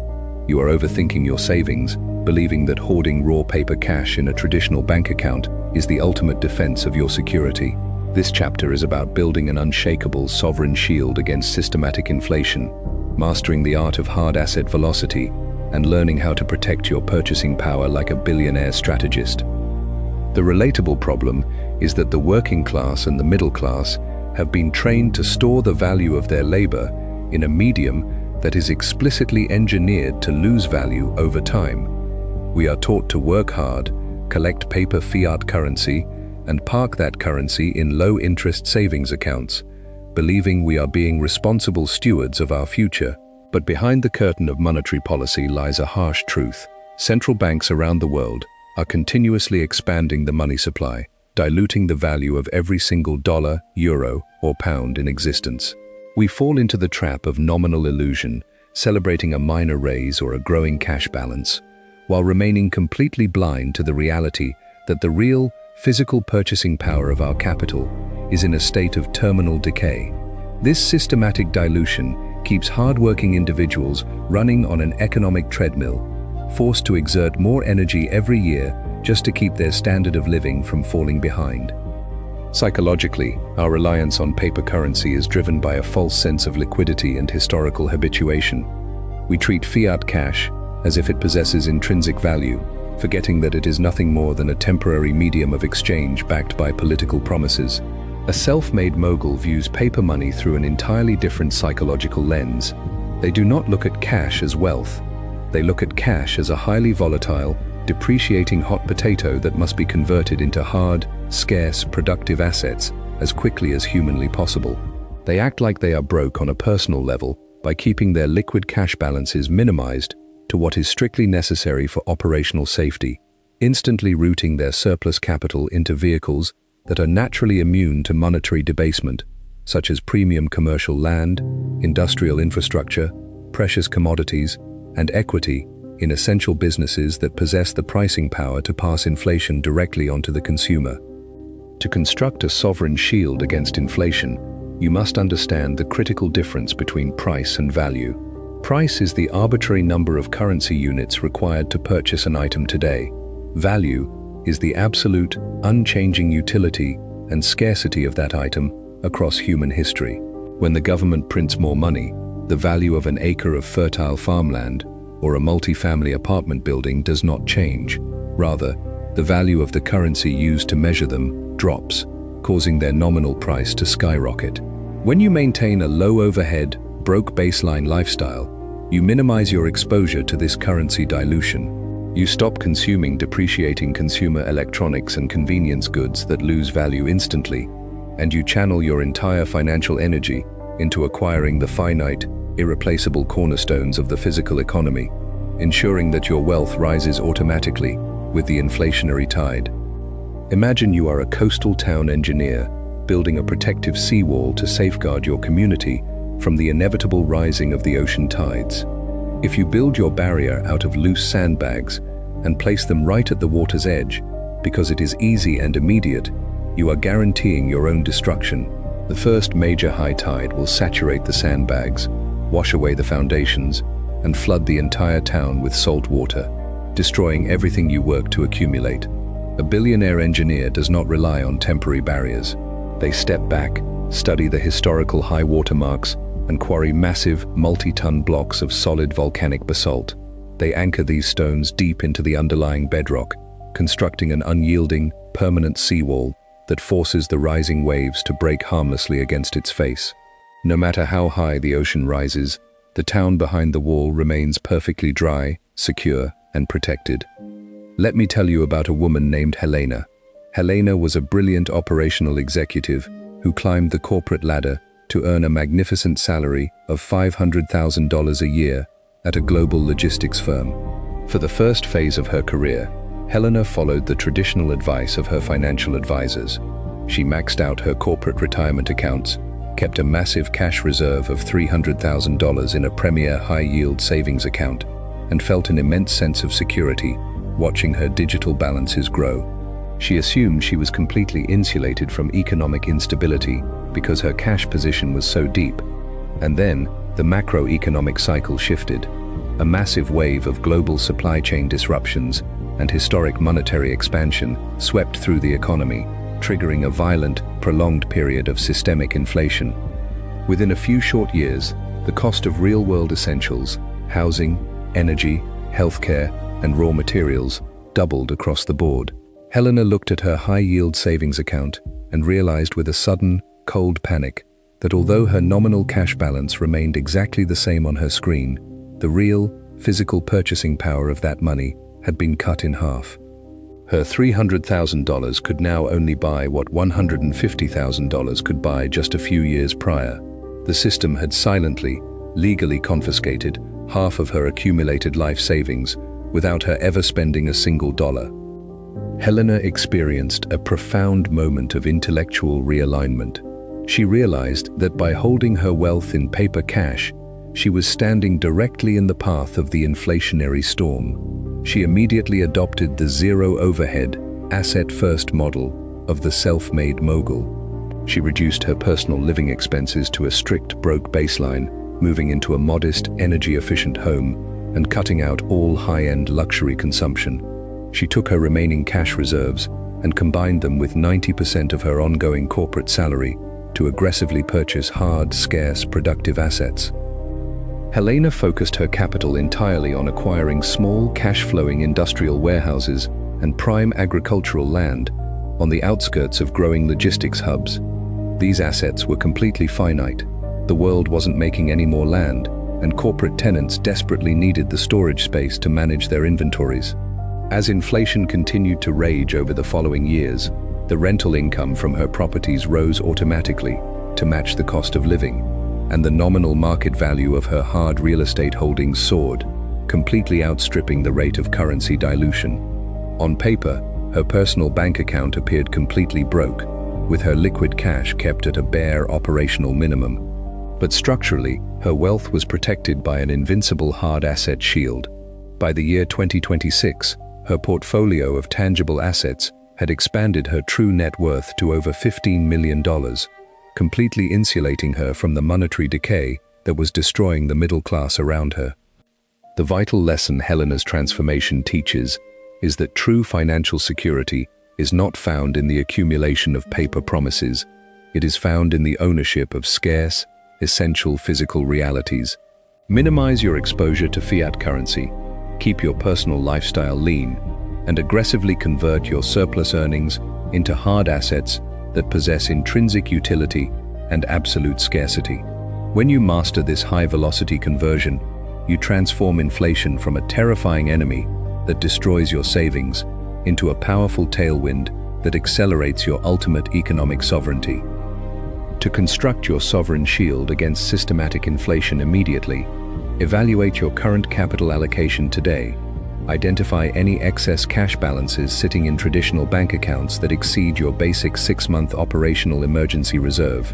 Begin the disciplined process of systematically deploying that melting cash into hard, scarce assets, such as broad market index funds that own real corporate infrastructure, physical precious metals, or cash-flowing real estate investments through reputable syndications or direct ownership. And then, something will shift. You will look at reports of rising consumer prices not with a tight, anxious panic, but with the cold, calculated calm of a billionaire owner. You will find an immense strategic confidence in knowing that your hard work has been permanently converted into the solid, unyielding bedrock of the physical economy, entirely protected from the printing presses of central banks. You will step out of the inflationary trap and enter the elite domain of permanent purchasing power preservation, securing your position at the helm of an unshakable financial empire. Chapter 11. The Leverage of Invisible Debt. You are sitting in a private, dimly lit corner booth of a historic mahogany-paneled restaurant, observing a meeting between two distinctly different investors. To your left sits an ambitious young real estate developer who is eagerly showing off his lack of liabilities. He boasts that he pays for every property entirely in cash, completely free from the burden of bank mortgages or monthly interest payments. He feels an immense, self-satisfied pride, believing his debt-free balance sheet is the ultimate proof of his financial security. Across from him sits a seasoned institutional acquisition specialist, listening in absolute silence while sipping a simple black coffee. The older specialist looks at the developer's spreadsheet, notes the massive amount of idle capital trapped as stagnant equity in those properties, and shakes his head with a quiet, objective pity. You feel a sudden, sharp realization. The average person has been systematically lied to about the true nature of financial liability. You are overthinking your safety, believing that avoiding all debt is the absolute key to protective wealth. This chapter is about mastering the leverage of invisible debt, shifting your focus from emotional risk aversion to calculated structural arbitrage, and learning how to weaponize liabilities like an elite financial entity. The relatable problem is that the working class and the middle class have been deeply conditioned to view all debt as a dangerous, immoral trap to be avoided at all costs. We are warned by traditional financial gurus, well-meaning parents, and conservative banking ads that borrowing money is a direct path to financial ruin. This fear is entirely justified when it comes to consumer debt, such as credit cards, high-interest auto loans, and personal financing options used to buy lifestyle luxuries that deplete in value from the moment of purchase. We fall into the trap of grouping all liabilities into a single category of danger, overthinking our monthly obligations while failing to recognize the profound difference between consumer debt that drains your life force and structural debt that accelerates your wealth. By completely avoiding the credit markets, we sentence ourselves to a slow, grueling climb, relying entirely on the limited speed of our own saved cash, while our competitors use OPM, other people's money, to leapfrog past us at immense velocity. Psychologically, the average person treats debt with a heavy, emotional weight, viewing a mortgage or a corporate line of credit as a personal chain around their neck. But a billionaire looks at the credit markets through a completely cold, mathematical paradigm. They understand that debt is not an emotional burden. It is a highly specialized financial tool, a leverage mechanism that allows you to control a massive, cash-flowing asset using only a tiny fraction of your own capital. They realize that in a fiat currency system designed to systematically inflate over time, long-term, fixed-rate debt is actually a profound asset. When you borrow money at a fixed interest rate to buy a productive, appreciating asset, inflation works in your favor by diluting the real value of the debt over time, allowing you to pay back the loan with cheaper, devalued future currency, while keeping the full, raw appreciation of the underlying physical property. To master this invisible debt framework, you must learn to operate as a financial arbitrageur rather than a simple accumulator. Arbitrage is the simultaneous purchase and sale of an asset to profit from a difference in price or yield across different markets. A self-made mogul acts like they are broke personally by keeping their personal credit footprint completely clean and low overhead, while using their corporate entities to secure massive, tax-advantaged credit facilities. They isolate their liabilities inside distinct corporate shields, ensuring that if a market collapse occurs, their personal security remains completely untouched. They use low-interest institutional debt to acquire high-yield, cash-flowing assets, capturing the spread between the cost of the capital and the return of the asset, effectively printing wealth out of thin air without ever risking their baseline survival. Imagine you are a master logistics captain tasked with transporting a massive shipment of valuable raw timber across a vast continent to a thriving industrial city where prices are at an all-time high. If you insist on carrying every log on your own back out of fear of utilizing machinery, you will move at a snail's pace, exhaust your physical capacity, and watch your competitors capture the entire market before you even clear the first forest. A billionaire captain does not carry the logs. They step back and lease a massive multi-car industrial freight train. The train requires a significant contractual commitment and a continuous supply of fuel, representing a structural liability on the ledger. But that freight train allows the captain to move 10,000 times the volume of timber at a staggering velocity, arriving at the destination ahead of schedule and capturing a massive profit that completely dwarfs the cost of the lease. Your corporate debt is that industrial freight train. Let me tell you about a man named Marcus. Marcus was an exceptionally disciplined structural engineer who spent 15 years building a highly successful commercial construction firm. Marcus was deeply conservative. He lived in a modest home, drove an old truck, and prided himself on running his company entirely on cash reserves. He refused to ever utilize bank financing, vendor credit, or equipment leases, believing that staying completely debt-free was the only way to guarantee his permanent security against a sudden market downturn. And then, the landscape of infrastructure development shifted. A massive wave of multi-million-dollar commercial redevelopments opened up in his region, presenting an unprecedented opportunity to secure long-term, high-yield municipal contracts. Marcus wanted to participate. He reviewed his cash reserves and realized that he only had enough liquid capital to bid on a single project at a time. Because his capital was completely locked up in purchasing raw materials and heavy machinery up front for that single site, his operational velocity was severely capped. He was moving at a slow, exhausting pace, unable to scale his business despite his immense technical capability. Meanwhile, a rival firm with far less engineering experience stepped into the market. This competitor operated with a highly sophisticated corporate debt strategy.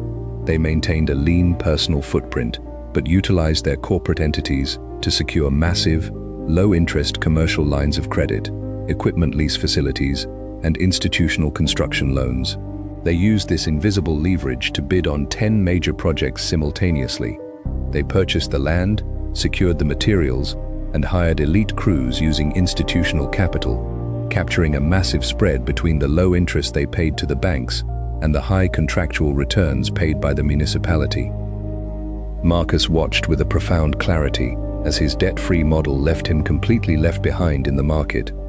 He realized that by refusing to utilize leverage, he wasn't protecting himself, he was artificially restricting his own capacity. Marcus immediately initiated a complete structural overhaul. He consulted with top corporate credit architects, insulated his assets inside a multi-layered holding company structure, and secured a $5 million fixed-rate commercial credit facility. He kept his personal life completely simple, unpretentious, and broke baseline, but unleashed his corporate credit line to aggressively acquire cash-flowing medical office buildings and industrial storage yards. By the year 2026, his corporate entities controlled over $30 million in prime real estate assets, utilizing the rental cash flow to effortlessly service the low-interest debt, while the remaining surplus profit poured into his corporate treasury, compounding his wealth at a speed that would have been mathematically impossible under his old cash-only framework. The vital lesson Marcus learned is that real financial acceleration requires you to stop viewing debt through an emotional lens. You must learn to separate destructive consumer liability from productive structural leverage. Keep your personal life completely free from bad debt, maintaining a low overhead, unpretentious physical presence, while allowing your corporate infrastructure to aggressively utilize institutional credit to acquire scarce, cash-flowing assets. When you master this balance, you transform the credit markets into an elite wealth-printing engine that operates silently in your favor. To implement this invisible debt framework immediately, review your structural identity today. If you have a business or an asset-holding entity, schedule a consultation with a commercial banking specialist to discuss setting up an official business line of credit or an equipment lease facility.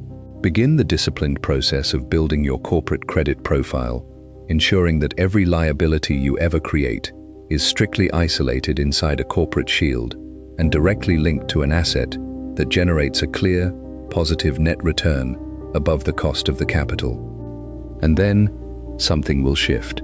You will look at the global financial system not as a terrifying trap designed to enslave you, but as a massive reservoir of liquid capital waiting to be routed into your structural pipeline.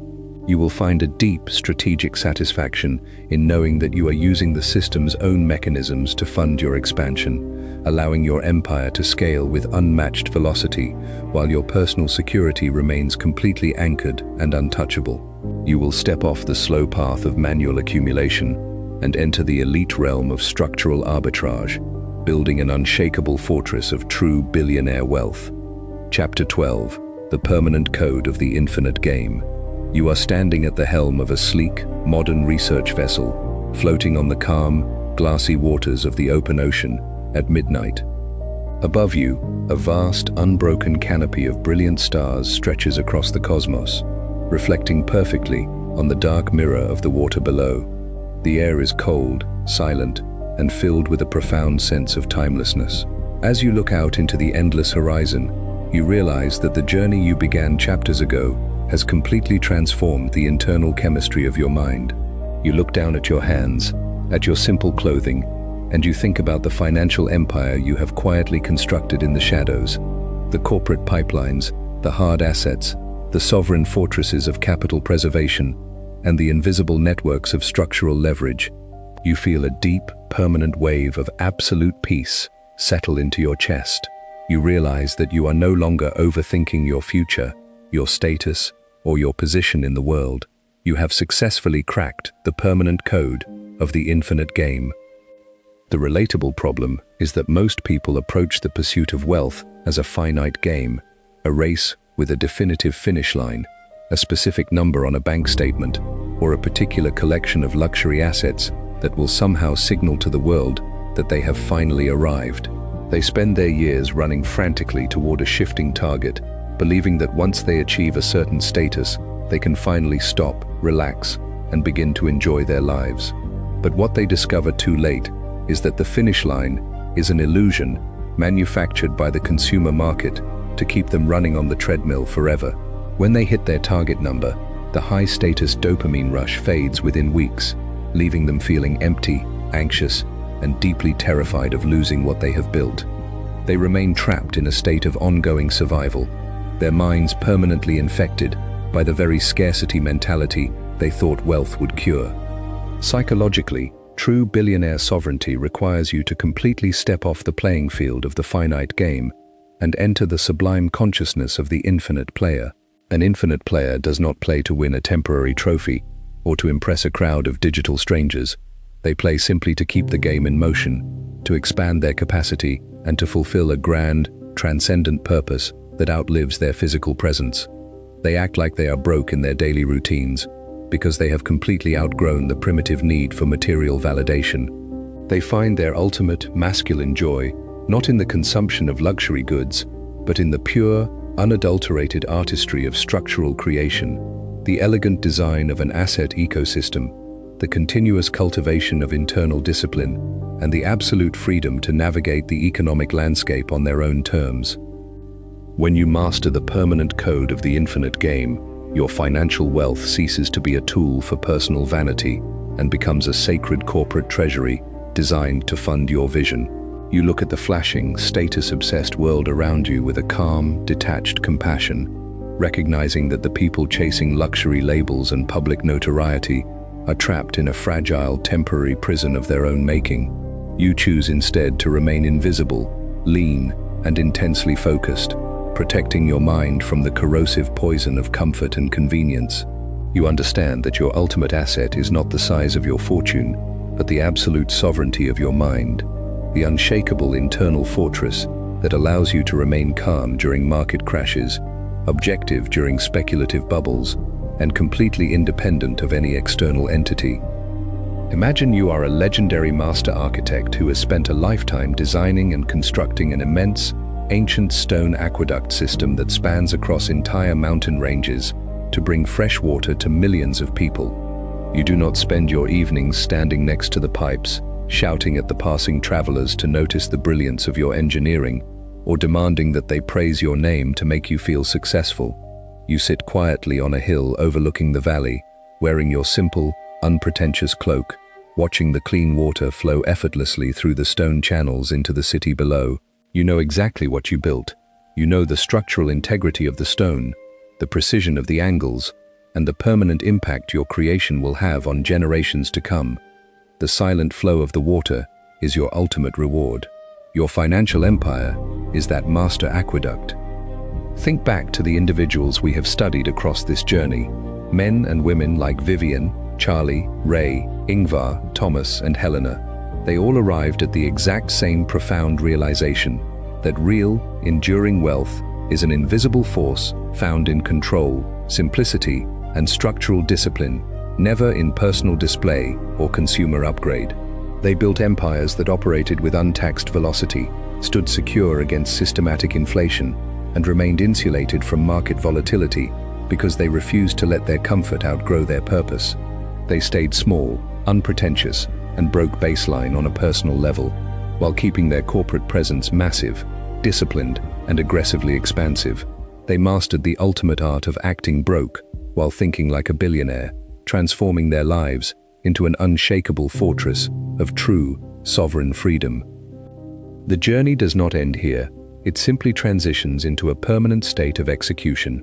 You now possess the complete, high-level structural blueprint required to navigate the modern economic machine with absolute leverage and absolute protection. The code is written into your mindset. Stop participating in the superficial status games of modern society. Keep your physical overhead minimal, your liquid reserves deep, your corporate structures airtight, and your focus locked entirely on the continuous expansion of your true asset engine. Move through the world with the quiet, invisible confidence of a sovereign ruler who has already claimed victory in the shadows. To permanently lock this infinite code into your identity today, make a sacred, unyielding commitment to your own structural destiny. Vow to never allow your personal consumption to dictate your financial choices. Commit to running your life with the rigorous discipline of an elite corporate architect, treating every dollar that flows into your ecosystem as untouchable fuel designed for permanent freedom. Dedicate your energy to building a quiet, invisible empire of capital that stands secure against any economic storm, allowing you to live a life of uncompromised simplicity, absolute internal power, and permanent sovereignty. And then, the world will open up before you. You will look at the frantic, consumer-driven chaos around you with a deep, calm clarity, completely immune to economic anxiety or societal pressure. You will find an immense, permanent strength settling into the deepest core of your being as you watch your asset engine print wealth automatically in the dark. You will move forward into the future not as a desperate participant chasing numbers, but as a self-made emperor who has mastered the game, ruling over an unshakable fortress of true, permanent freedom that stands forever secure. Chapter 13. The predatory nature of corporate arbitrage. You are standing at the high-arched glass entrance of a sprawling multinational distribution center just outside a major shipping port at 4 a.m. The air smells of salt water, diesel exhaust, and cold industrial concrete. Behind the security fences, automated gantry cranes move shipping containers from cargo vessels directly onto rail lines with calculated, unyielding precision.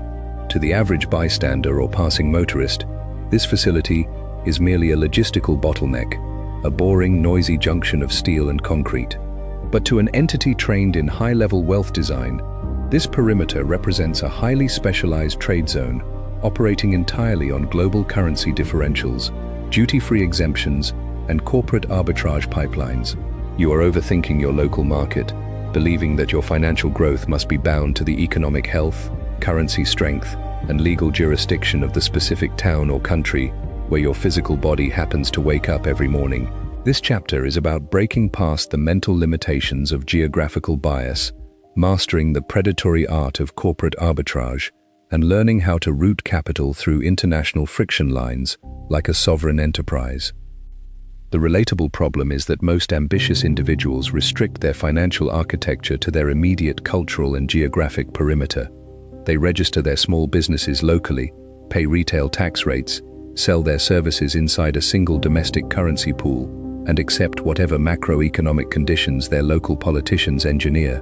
They fall into the trap of geographic compliance, overthinking their local competition, while remaining completely blind to the fact that the modern global economy is explicitly built to be sliced, rerouted, and optimized through structural arbitrage.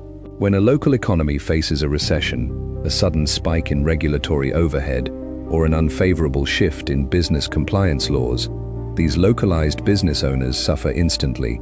They allow their entire financial destiny to be held hostage by a single flag, running their operations in a high-friction environment, while their global counterparts exploit international gaps to capture massive tax-free margins. Psychologically, our geographic limitation is rooted in a primitive need for physical proximity and a false sense of national allegiance. We treat the legal and financial rules of our birth country as if they are absolute laws of physics, rather than highly arbitrary, competitive codes that can be bypassed through creative corporate engineering. A self-made mogul views the global map through a completely cold, non-emotional lens. They don't see nations, they see jurisdictions, fluid capital pools, tax differentials, and asset protection boundaries.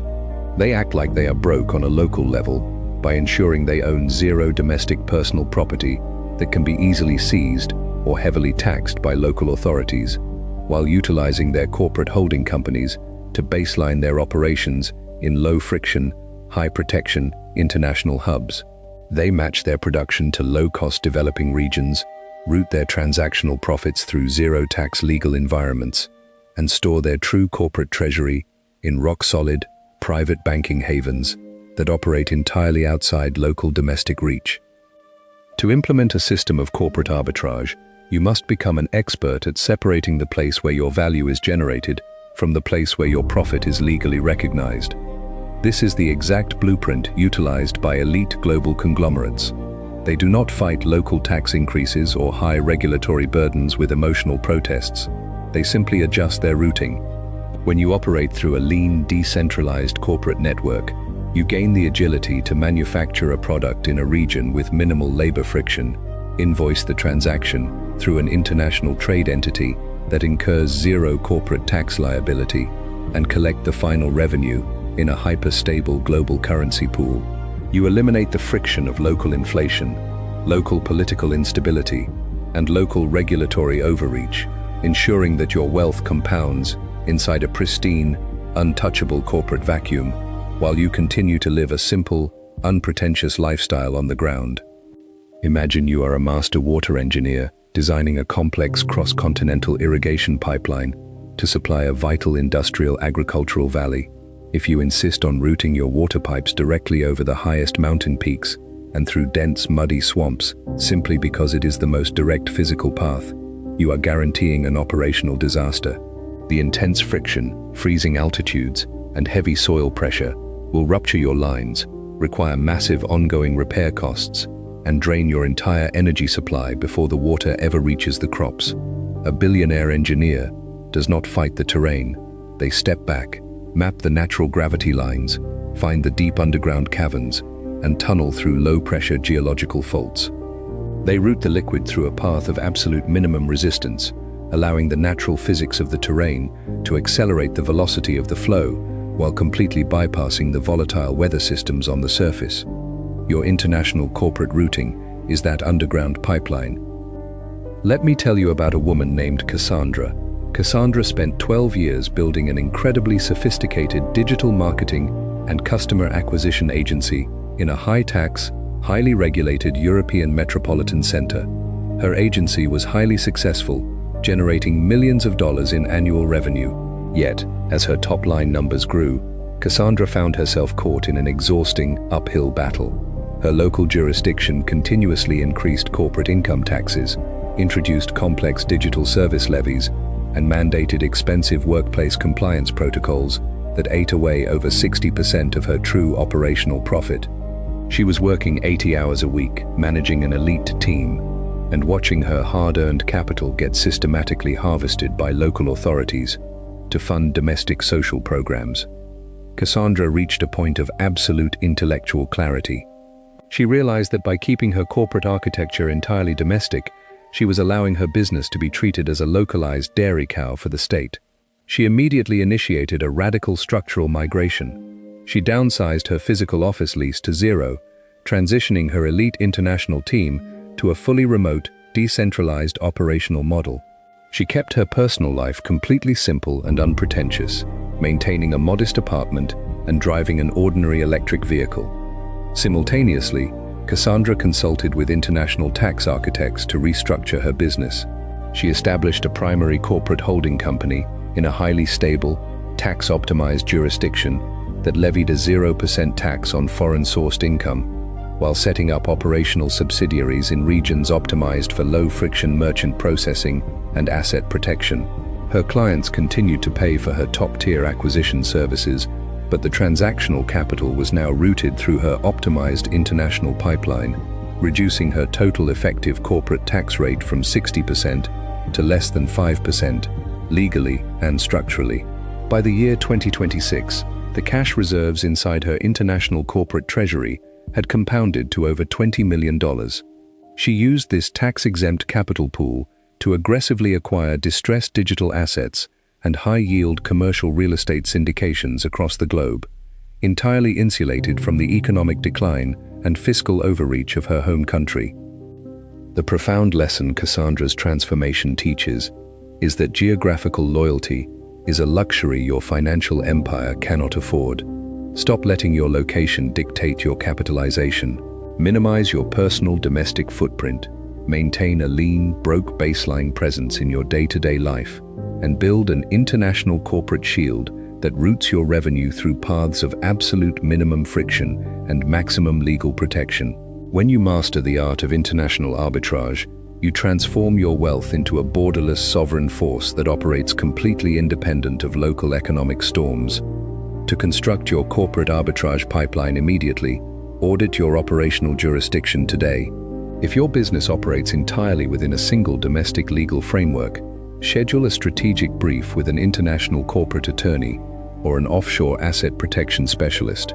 Explore the viability of registering an international holding entity, setting up foreign corporate bank accounts in highly capitalized banking centers, and structuring your digital or physical operations so that your revenue is captured in low-friction, high-protection environments before it ever touches your local space. And then, something will shift.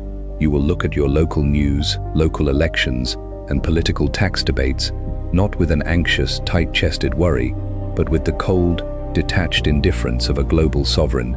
You will find an immense, quiet confidence in knowing that your financial infrastructure is completely borderless, floating safely within a secure network of international vaults and optimized legal shields. You will step out of the geographic trap and enter the elite realm of planetary wealth deployment, ensuring your empire remains bulletproof, unstoppable, and permanently free. Chapter 14. The Absolute Sovereignty of the Empty Balance Sheet. You are standing inside the high-tech, clinical vault room of a private asset depository firm located in a neutral, tax haven city. The walls are lined with brushed titanium security lockboxes, and the air is chilled to an exact temperature to preserve high-value documents, physical gold bullion, and cold storage digital ledgers. You are observing a billionaire client as they complete the closing documentation for a major $40 million international shipping hub acquisition. When the final signature block is presented, the client does not sign their personal name. Instead, they press a corporate seal belonging to an anonymous, multi-layered management trust that is owned by a separate foundation, which is ultimately managed by a decentralized board of trustees. The client walks out of the vault room carrying absolutely nothing but a simple canvas backpack, wearing an unbranded jacket and a pair of worn denim jeans.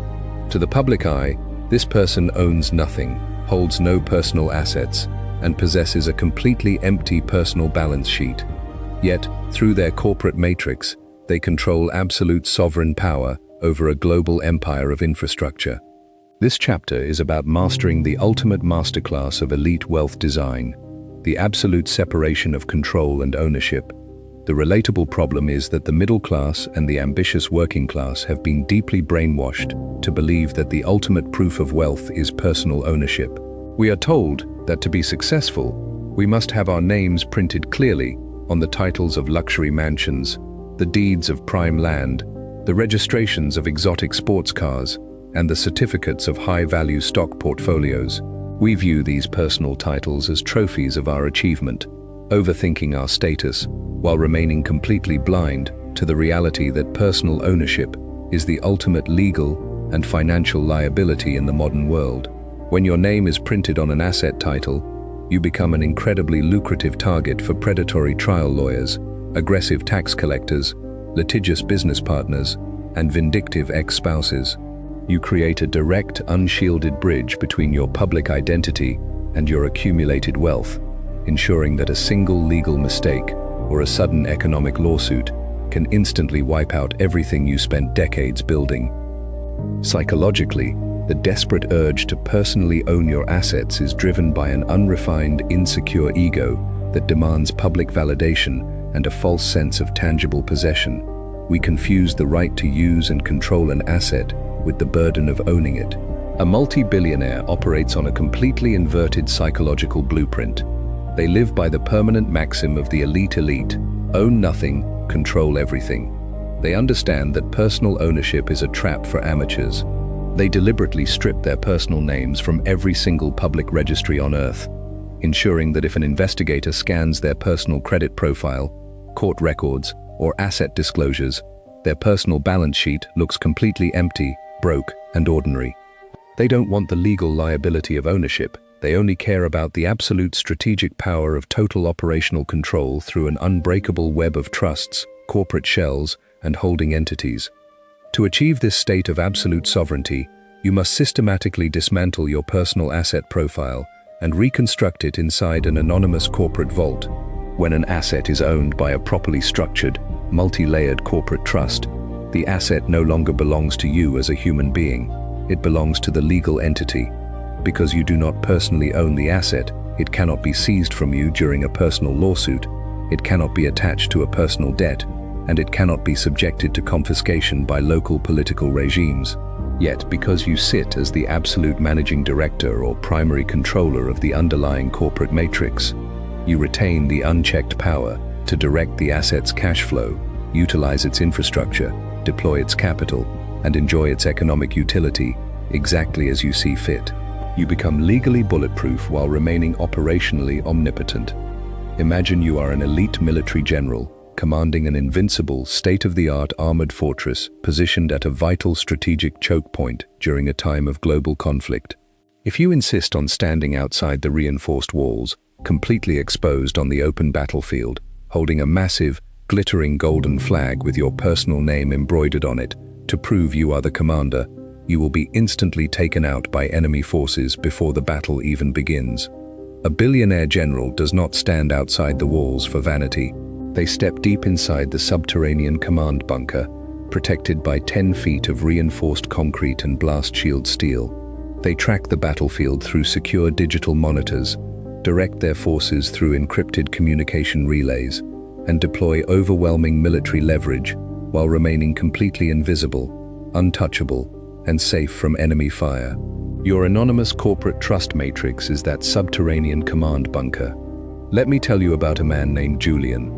Julian was an exceptionally brilliant real estate investor who built a magnificent portfolio of over 200 residential apartment units and commercial strip malls across 3 rapidly growing metropolitan regions. Julian loved the status of his success. He held every single property title under his personal name, drove a high-end luxury sedan registered to his personal address, and frequently spoke at local real estate galas about his journey as a self-made property tycoon. He felt completely invincible because his name was written in bold print across the city's land registry archives. And then, the unthinkable occurred. A catastrophic structural failure at one of his apartment complexes resulted in a massive, multi-million-dollar personal injury lawsuit that completely exceeded his standard insurance policy limits. The opposing trial attorneys looked at Julian's public profile, saw his massive personal real estate registry, and targeted him with absolute, predatory ferocity. Because his name was directly tied to the asset titles, the courts issued a sweeping personal judgment against him. Within 18 months of brutal legal warfare, Julian's entire real estate portfolio was systematically liquidated, his personal bank accounts were completely drained, and his luxury assets were seized to satisfy the judgment. He was stripped of his entire life's work, left completely broken, simply because he allowed his ego to demand the title of ownership. Julian experienced a total, painful psychological rebirth. He spent the next 3 years studying the exact asset protection blueprints utilized by the world's most powerful families.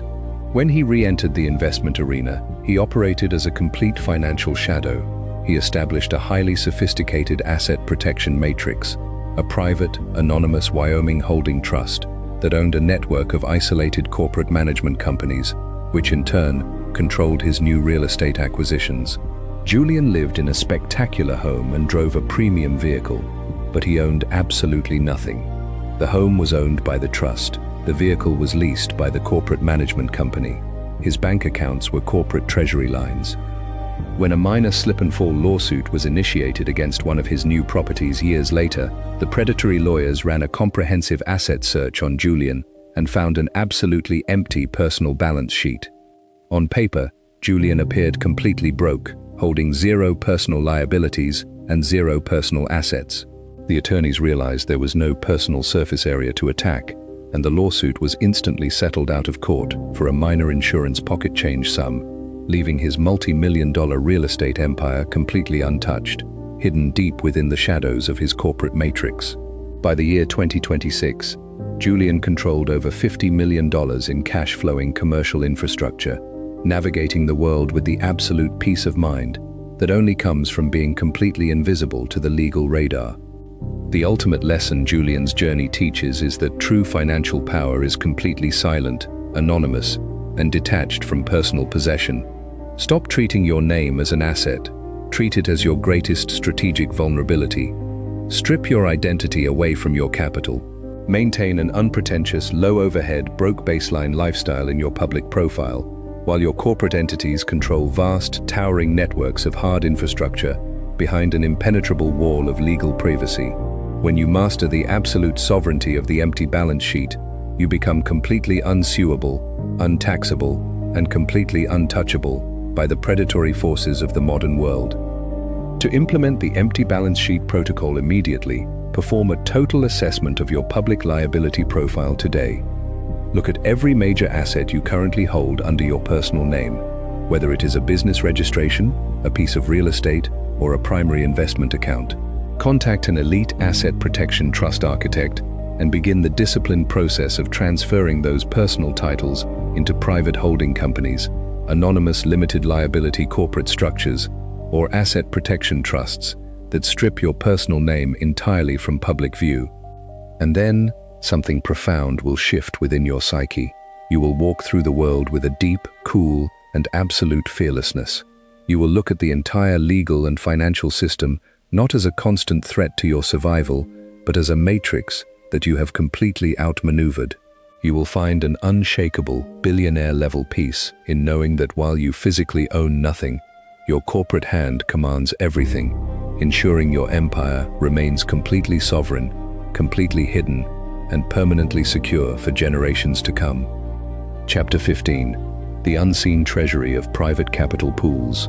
You are standing in the quiet, climate-controlled hallway of a premier private family office located in a nondescript, high-security tower overlooking a global banking capital. There are no flashy neon signs on the door, no public marketing brochures on the tables, and no digital advertisements broadcasted to the masses. The only indication of the immense power concentrated within these four walls is a simple, brushed steel plaque bearing the name of a private management foundation. Inside, a team of dedicated capital allocators silently coordinates the deployment of a multi-generational treasury into private credit facilities, direct sovereign debt placements, and off-market infrastructure acquisitions. You are overthinking your liquidity, believing that your financial security must always be stored in public retail checking accounts, standard stock market index funds, or highly visible brokerage platforms that are constantly scrutinized by state regulators and vulnerable to global market panic. This chapter is about mastering the architecture of the unseen treasury, moving your capital away from hyper-visible public spaces, and learning how to build and deploy private capital pools like an elite financial dynasty. The relatable problem is that the modern middle class and ambitious wealth creators have been deeply conditioned to keep their capital inside the hyper-visible public financial grid. We are taught to deposit our hard-earned cash into commercial retail banks, invest our savings into heavily tracked public stock exchanges, and keep our assets under the constant, microscopic surveillance of local regulatory networks. We fall into the trap of financial transparency, overthinking our daily bank balances, while completely failing to realize that public liquidity is the most exposed, easily frozen, and heavily targeted asset class in existence. When a government decides to implement aggressive capital controls, when a bank experiences a localized liquidity crunch, or when a predatory legal entity initiates an asset freeze, your public accounts are the very first to be compromised. By keeping your entire net worth inside the public retail grid, you leave your financial lifeline completely exposed to sudden systemic volatility and administrative overreach. Psychologically, the average person finds comfort in seeing their balance reflected on a standard mobile banking app or a public stock portfolio tracker, equating visibility with true security. But a billionaire views public financial platforms as highly volatile, high-risk exposure zones.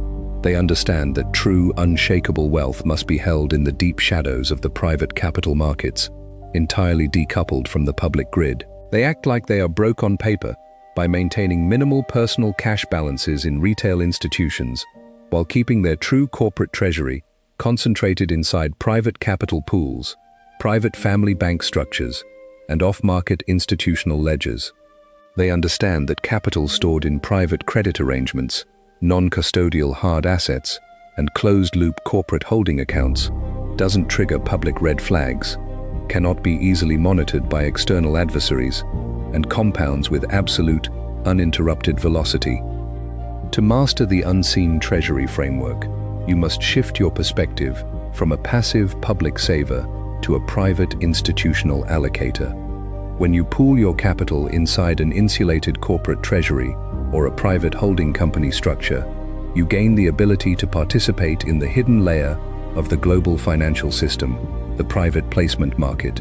Instead of lending your money to a commercial bank for a near-zero return, which the bank then lends out at a massive premium, you utilize your corporate entity to issue private credit directly to high-yield cash-flowing enterprises, secure off-market asset-backed notes, and establish private treasury vaults.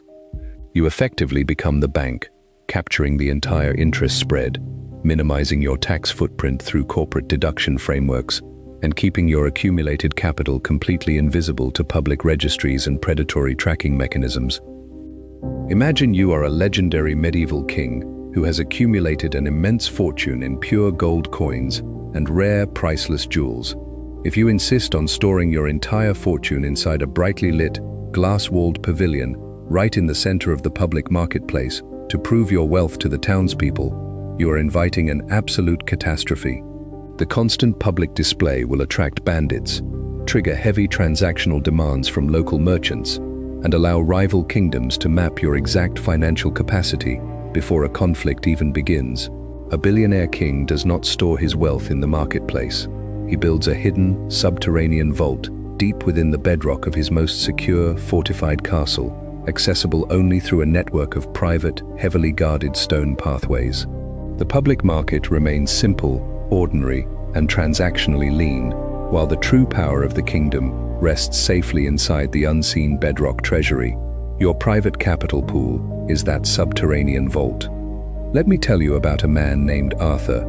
Arthur spent 20 years building a phenomenally profitable industrial manufacturing supply company that generated millions of dollars in consistent, predictable annual free cash flow. Arthur kept his personal lifestyle completely unpretentious.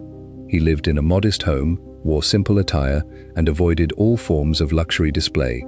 However, his major structural mistake was his treasury management. He kept his multi-million-dollar corporate cash reserves, stored entirely in standard, high-yield business savings accounts, at a massive, highly visible commercial retail bank, believing that keeping his capital liquid and visible was the safest way to protect his operational capacity. And then, the landscape of the regional banking sector fractured. A sudden, unexpected macroeconomic shock caused a massive wave of panic across the commercial retail banking network. Fearing a systemic collapse, the central government instantly implemented sweeping emergency capital restrictions, limiting corporate withdrawals to a tiny fraction of their total balances and locking down large-scale transfers indefinitely. Arthur's company was completely paralyzed. Despite having millions of dollars in verified corporate wealth on his digital screen, he could not access his own capital to pay his global suppliers, secure raw materials, or cover his operational overhead. He watched in absolute horror as his thriving enterprise ground to a sudden, artificial halt, entirely because his capital was trapped within the hyper-visible public grid. This crisis forced a total structural awakening within Arthur.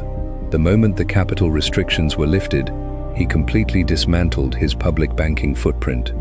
He consulted with elite corporate treasury architects and established a private, multi-layered family office framework. He moved his capital out of commercial retail savings accounts and routed it into an insulated private capital pool owned by an anonymous holding entity. He utilized this private treasury to purchase short-term, asset-backed private credit notes from established industrial partners, buy physical gold stored in private, non-bank institutional depositories, and secure direct off-market ownership in high-yielding energy infrastructure. By the year 2026, Arthur's private capital pool controlled over $40 million in highly productive, off-market assets. When a subsequent market downturn caused another wave of volatility across the public banking sector, Arthur didn't feel a single second of anxiety. His capital was completely detached from the retail grid, earning a consistent, double-digit yield through private debt placements and funding his ongoing acquisitions silently in the dark. On paper, his personal bank statement looked completely ordinary and broke baseline, but his unseen treasury operated with the absolute, unstoppable power of a private central bank. The vital lesson Arthur's journey teaches is that true financial security requires you to sever your dependence on the public banking grid. Stop keeping your hard-earned capital in highly visible, easily compromised public accounts. Maintain a lean, low-overhead baseline for your day-to-day transaction needs, and route your true financial reserves into a private, corporate-controlled capital pool that operates entirely off-market. When you master the architecture of the unseen treasury, you insulate your wealth from systemic panics, eliminate regulatory vulnerability, and transform your capital into a silent, sovereign engine of permanent expansion. To establish your unseen treasury framework immediately, audit your liquidity distribution today. Look at the exact location of your primary cash reserves and investment assets. Schedule a strategic consultation with a private wealth architect or a corporate treasury specialist to discuss the process of moving your capital into private credit placements, non-bank physical asset depositories, or private holding structures that sit completely outside the retail banking grid. Begin the disciplined transition of converting your hyper-visible public balances into private, asset-backed corporate reserves. And then, everything will change. You will look at public market panics, banking crises, and fluctuating stock tickers with a deep, unshakable serenity. You will find a profound, strategic satisfaction in knowing that your true financial engine is operating safely beneath the surface, completely hidden, highly protected, and compounding with immense velocity inside your private sanctuary. You will step out of the fragile world of public exposure and claim your rightful place in the elite tier of private institutional capital, ensuring your empire remains completely bulletproof, sovereign, and permanently secure.